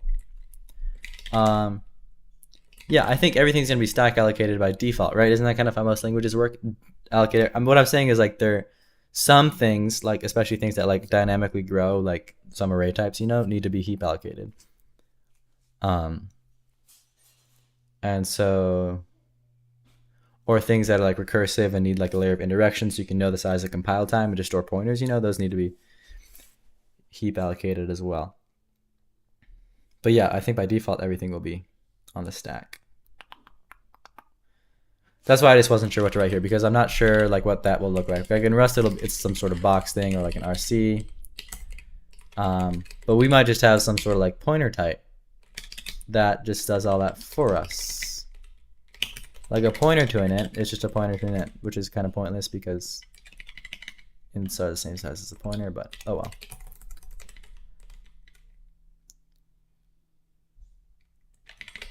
You don't need to heap allocate fixed size, exactly, but dynamic arrays, yeah, the ones that can like grow and push and pop and all that jazz. Well, maybe we should talk about like a pointer type, because we need a pointer type. Should it just be like point int, or what do you think? Or like box int, or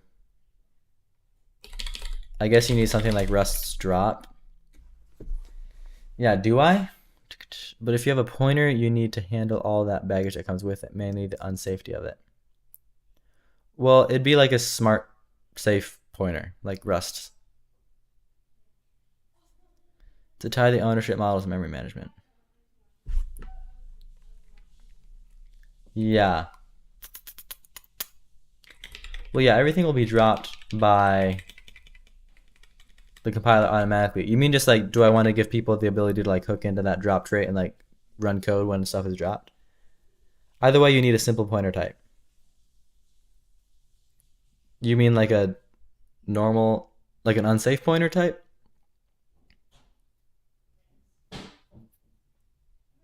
I definitely want a safe pointer type. You need drop destructor only for fucking let the user call it manually. C style. I see. Why do similar to standard unique pointer, if I understand correctly. I see. Why do I need an unsafe pointer type?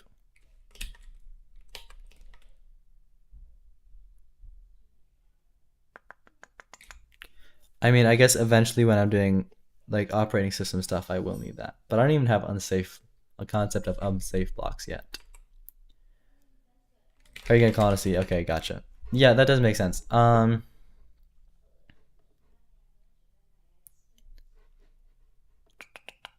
But these could only be used in unsafe blocks. Yes, lovely is a safe language.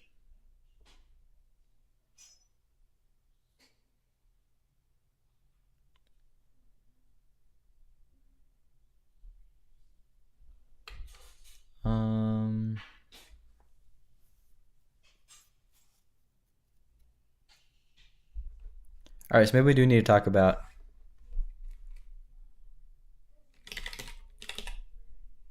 only restrict pointer dereferencing to unsafe blocks. Also, to write something like box in a standard library, you will need a raw pointer.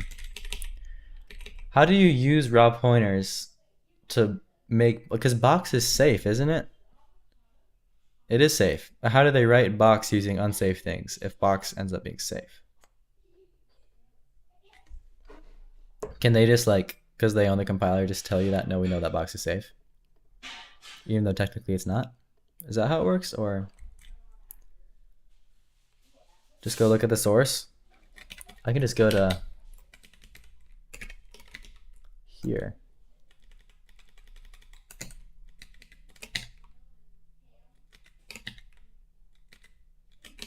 Here's box.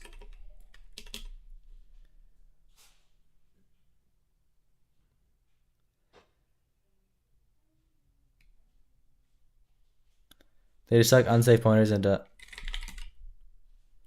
Oh, okay. So they just, because it's part of like the standard library, they're just allowed to mark unsafe things as safe. Is that what you're telling me? Because they just got the power. I like that idea.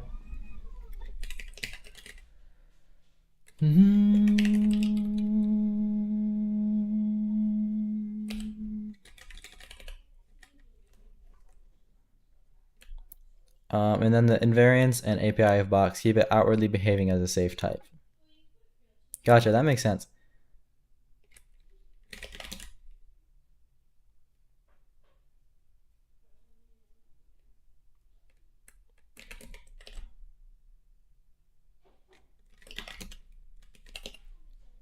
Using box is safe, implementing it no.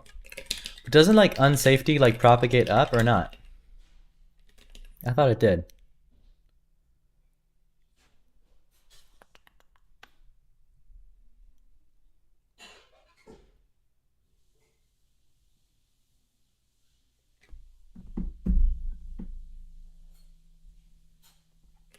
Not. All right, so how should unsafe blocks work in... So you're saying basically just make an unsafe raw pointer type. Then in the standard library, in the language itself, I can make like box and smart pointers and stuff like that. Is that kind of what you're suggesting? All right, I can get on board with that. Okay, so let's make this. First we need to decide on unsafe blocks, and then we need to. Okay, so unsafe blocks. That'd be how you approach it personally. Cool. All right, that makes a lot of sense to me. I think the more I can make not built in and just have it be part of the like written in the language itself makes a lot of sense. It seems like the only way. Yeah, that does make sense. Okay. So let's. What are unsafe blocks? Are they just like block expressions that are like prepended with the unsafe keyword and then they just return a value? An unsafe value? Like is unsafe like a type level construct? Wait, so you're saying unsafe does not propagate upwards?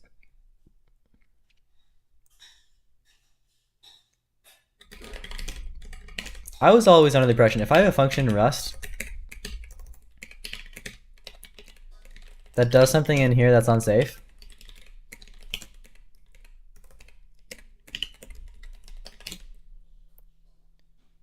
literally just a block that allows unsafe stuff. So I don't have to mark this as like an unsafe function or something to be able to do unsafe stuff. I guess I haven't really done any unsafe Rust, which is why I don't really know. Okay, so it doesn't like propagate up. Is that kosher?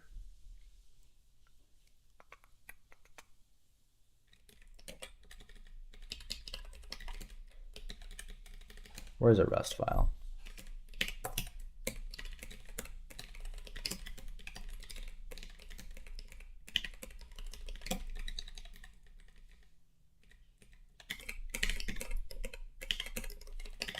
Oops. Whoops. So it is exactly it's just a block expression that is prefixed with unsafe. So that's really basic. Functions marked as unsafe and unsafe blocks are very different. Unsafe blocks are just wrappers around normal blocks, but they allow unsafe code. Unsafe block doesn't propagate. Unsafe function works like an unsafe block inside, but also requires unsafe context at the call site. Gotcha. Interesting. I didn't know about Rust. Kind of cool, actually. It is pretty cool. A function being unsafe means that additional safety guarantees must be upheld by the caller. Rust concept of safety is kind of stupid. What would you do differently, ICXD? I'm curious. So unsafe blocks they're just block expressions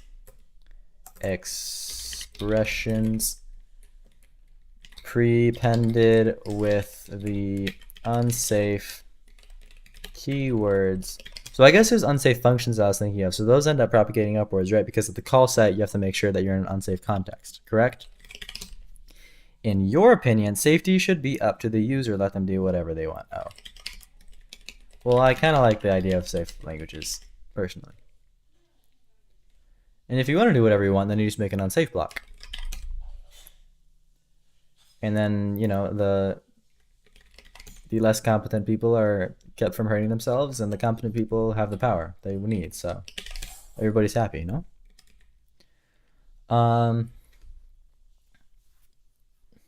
Rust safety is a bit weird, but as far as I know, it's the only way to be safe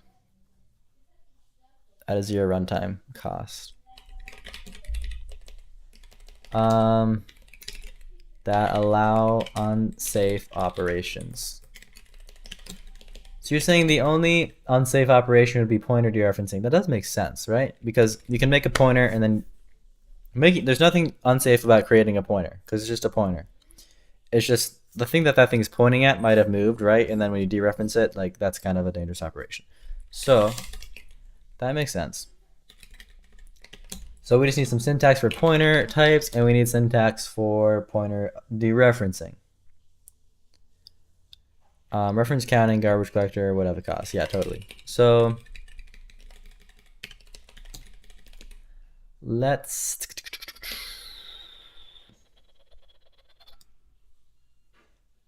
us decide on some syntax. Well, first I'll just do an example right here. Unsafe.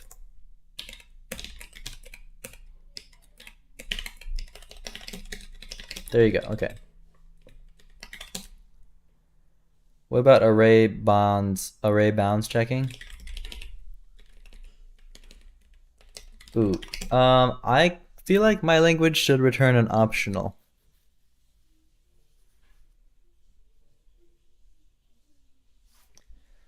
Wouldn't it be nice if you have an array that's like 1, 2, 3, 1, 2, 3, 4, 5, and then you get 6 or something, 7 that doesn't exist? Wouldn't it be cool if this is returned an optional? This is what vex do in Rust, but not arrays, and I don't really like that.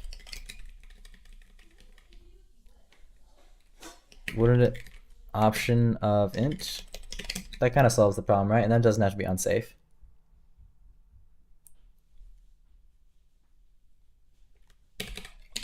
I don't know. We don't even have arrays yet, so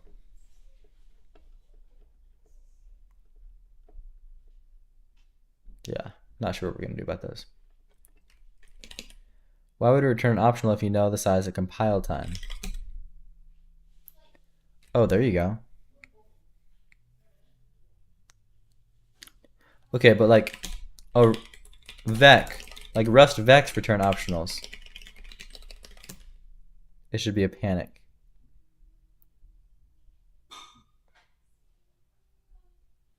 Why a panic and not a compiler?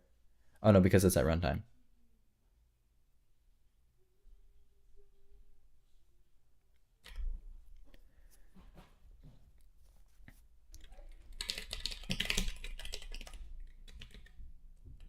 Should it be a panic though? You meant a compiler error. No, but look, because you don't always know the size of the thing that you're indexing in with, right? Yeah, the size is known at compile time, correct. But the value of the thing you're indexing with isn't known at compile time necessarily. Like what if I have like, my var is not 90, and then I say like my array or my slice at my var, right? We don't know at compile time the value of my var right here, right? So we can't just compile. For static arrays, yes, you know the size of my slice, but you don't know the size of my var. Okay, but what if it's mutable? It never changes. But what if it is here, and then we have some loop that like my var plus plus or whatever, right?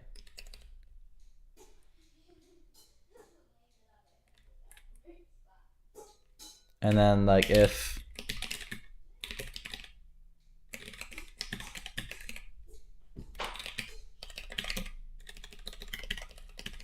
how about this ICXD? How does this work? We have no idea what the value of my var is here. Well, for array literals, you know the size, haha, but in general you don't know it.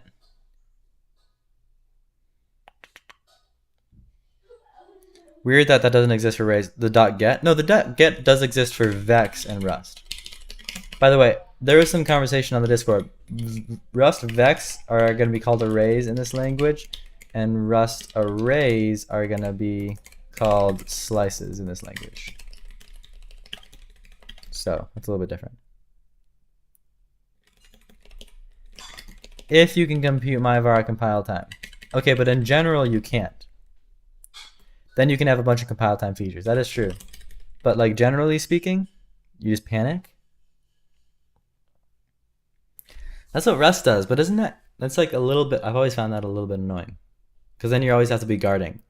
Like I have to have some sort of guard around here that's like, if my var is less than, the length.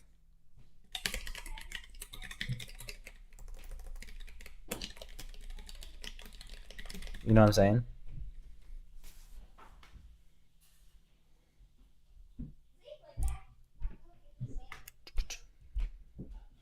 Right, wouldn't it be nicer if this just returned an optional? And then you would never have to do this?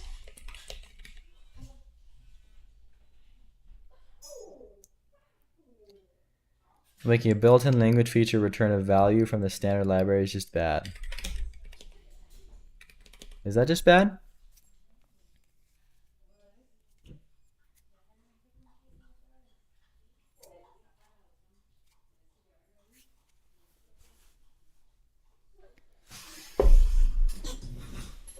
I don't know. I'm not convinced.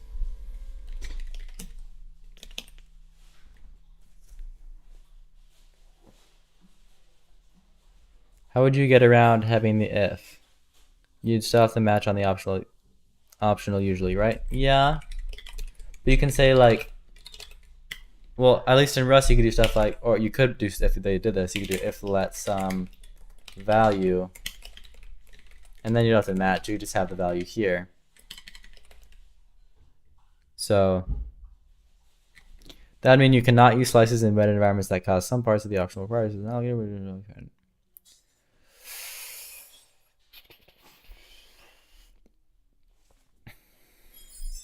Okay, that does make sense actually. So you're saying slices, my slices should just panic if you go out of bounds. But these vex should return optionals. Are we in agreement about the vex at least? Well, I'm calling them arrays though. Yeah, okay. Alright, I can get on board with that. I can get on board with that. So unsafe blocks look like that. This is just an example. This obviously isn't unsafe. Okay. Arrays return optional, slices panic. Gotcha. And then that's a good point, Xavier, too. Safe indexing is not as fast. So those are unsafe blocks. Now we just need to talk about pointer types. Raw pointers. So probably just like this, star int. Any objections to just star int? I mean, we could do some like cool pointy syntax. Point to an int. But that looks like the return of a function, so probably just star int.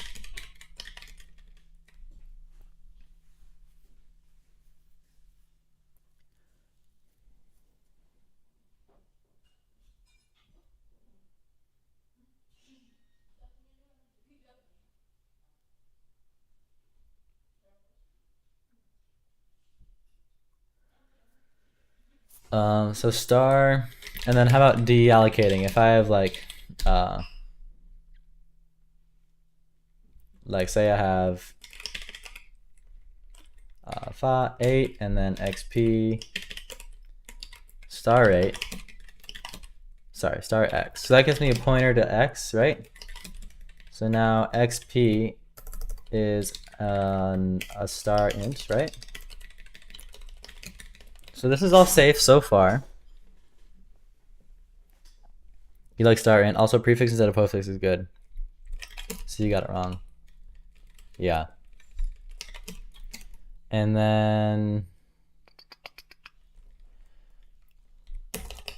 so now imagine we have some function here that consumes x, right?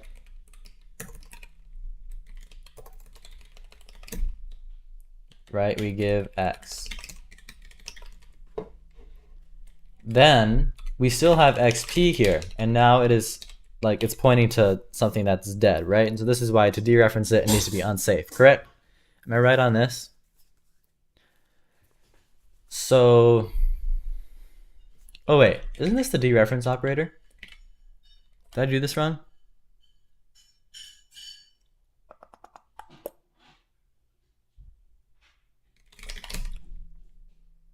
Wait. Sorry, I haven't written like any C recently. This. Okay.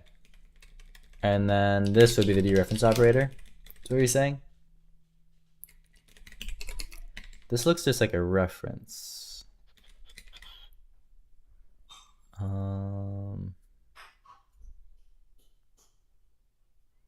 we want to do this? Yeah, sorry, that was a mistake, Daniel. You can tell I'm not really a C guy. Okay, so we can use and. I can get on board with and, since we're not using and for references, right? Because we don't ever notate things as references. That's fine, we can use this. Also, how do you parse star int? I don't think that'll be that bad, right? We know there's gonna, every time this is here, we know it's gonna be a type, right? And so we can just check if it's a type, does it start with a star or does it start with an ident?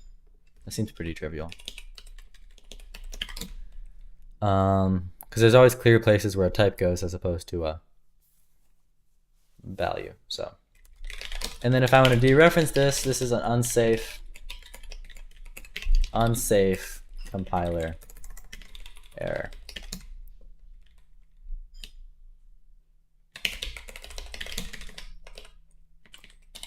Unsafe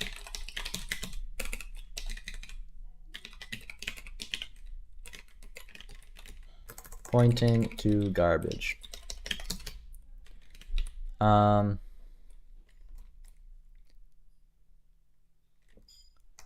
but this is not a context-free grammar anymore? What do you mean by that?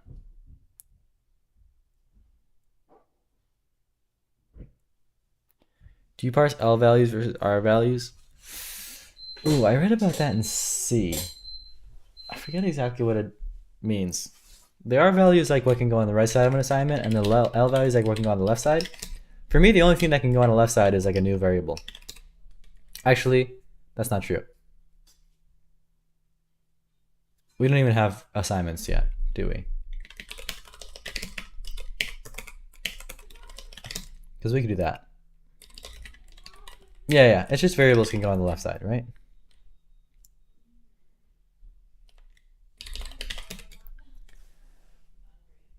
L value is like right to it. R value is the computed value. So L value because R. Yeah, okay. That makes sense. Yeah, the only thing I allow on L value then would be like variables, right? Because it doesn't make sense to do anything besides like this for me. Like what else would you want to put here besides just some variable you're trying to reassign?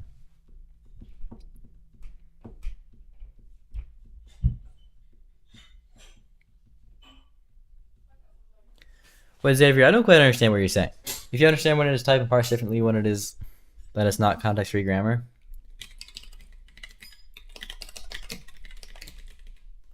I always know just because I have a function that's like parse function. And when I parse a function, then I get to this part that says parse param. When I parse a param, I go until the colon, and then there's a type. Right? Dereferenced pointers are L values. Oh, that's interesting.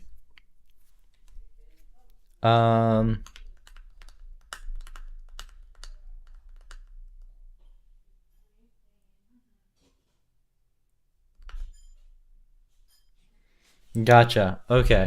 I didn't think about that. So maybe we should allow those as L values. We're not even parsing assignments yet, so... Well, we're not parsing assignments separate from definitions. We're parsing this, but not like... And we're parsing this, but we're not parsing this.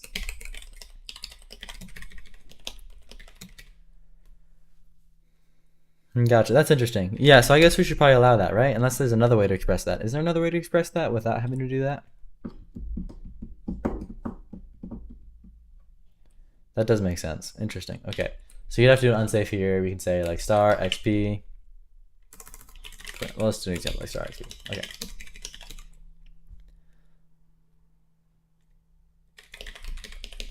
Also, star is mult and star is deref is already context dependent.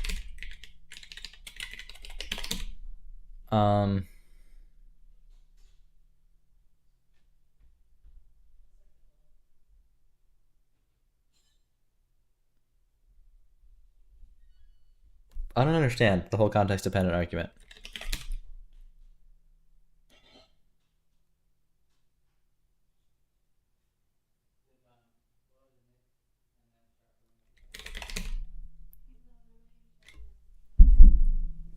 Yeah, I'm not quite following.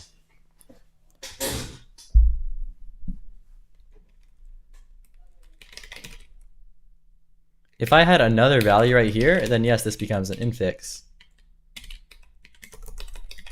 But if I know there's no value there, is that what you mean by context?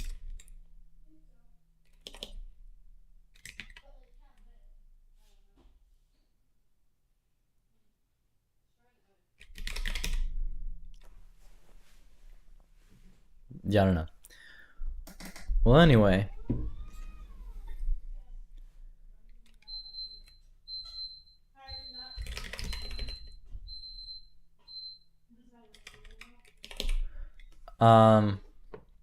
So there's raw pointers, right? This kind of works, doesn't it? It's pretty simple, right? You can make pointers for free. Use this guy. You get a pointer. This type is star type. And then you can even hold on to these things after the value it's pointing to drops, which is why they're unsafe. If you want to dereference these things, you could do them in here. They also work as X values. Maybe I should have read that here. I could say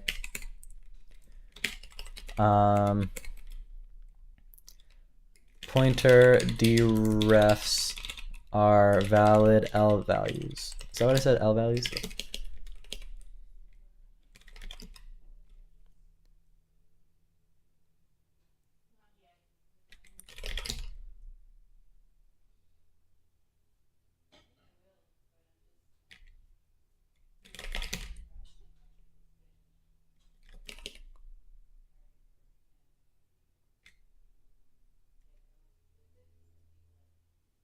Everybody's arguing about the context-free thing.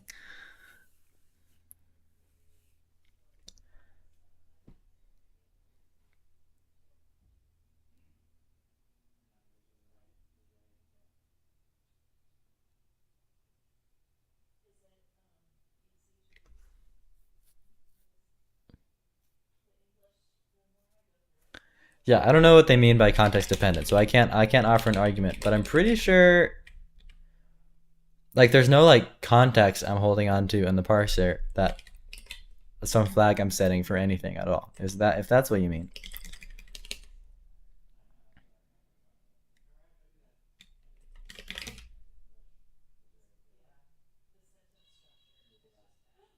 Yeah, I'm not holding on to any context. Does that what mean? Is that what's meant?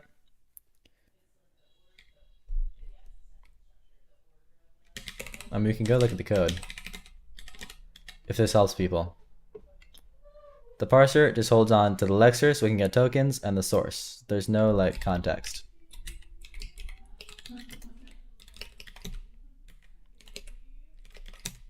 Yeah, it's just recursive descent. Prat parser.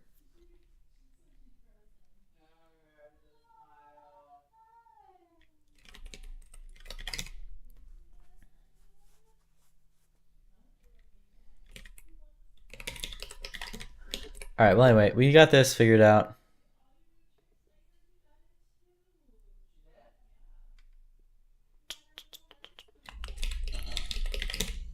I see. What is a context-free grammar as opposed to a context-dependent?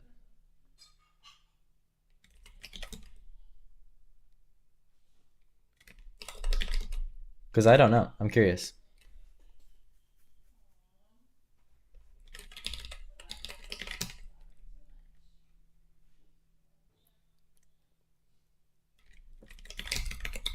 Unsafe blocks are required for pointer dereferencing, but not for pointer creation. A context-dependent grammar is one that requires semantic context to successfully parse a program. Semantic, not syntactic. Is that what you're saying?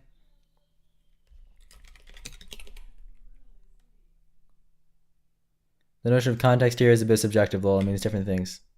Different people. In the implementation, details are trivial no matter what. Yeah, it is easy.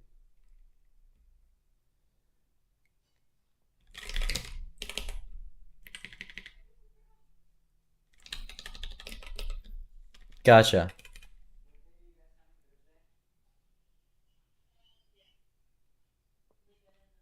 You guys. Oh man.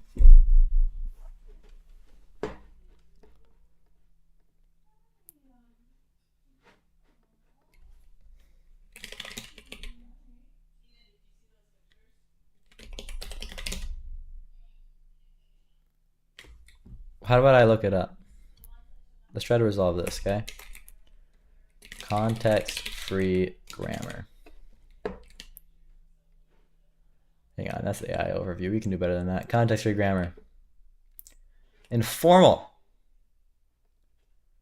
language theory. A context-free grammar is a formal grammar whose production rules can be applied to a non-terminal symbol regardless of its context. In particular, in a context-free grammar, each production rule is of the form that. Gee whiz, this is really academic.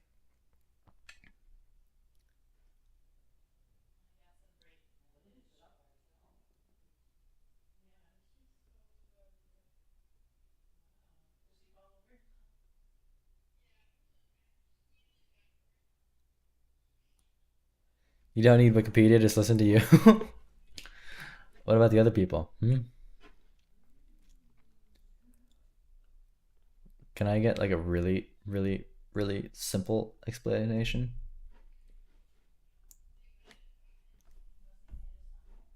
Context sensitive.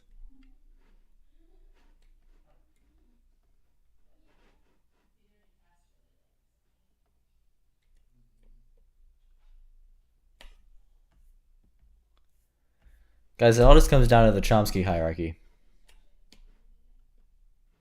See?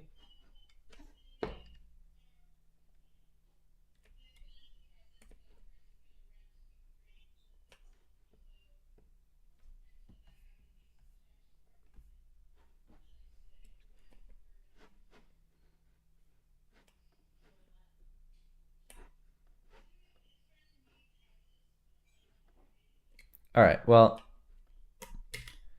I'm not too concerned. I just need to know that I can make it, and I know that it's pretty easy, so. All right, anyway, I think I'll probably stop there. What are we at? Just over 4 hours? That's a long one. That was a doozy. And we should have pretty much all the syntax decided on. Hopefully. I'm going to push this up to GitHub. Well, what's my, what's this test.lv? Get rid of that. Okay.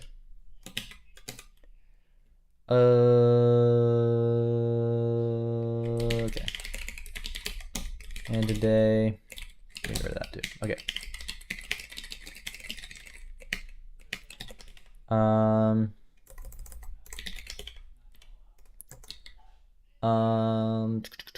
What should I say here?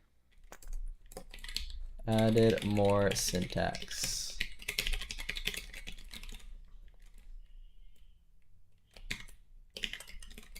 Cool.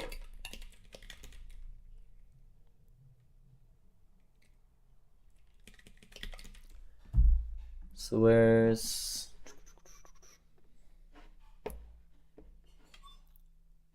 lovely.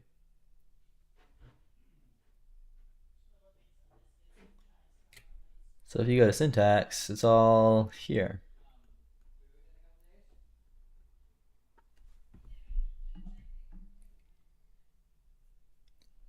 Awesome. How's our little spike doing? Uh-oh. We're dropping. We're dropping. That's no good. Oh well. All right, thanks everybody. That was fun. I'll see you all on Discord and the next stream. So until then.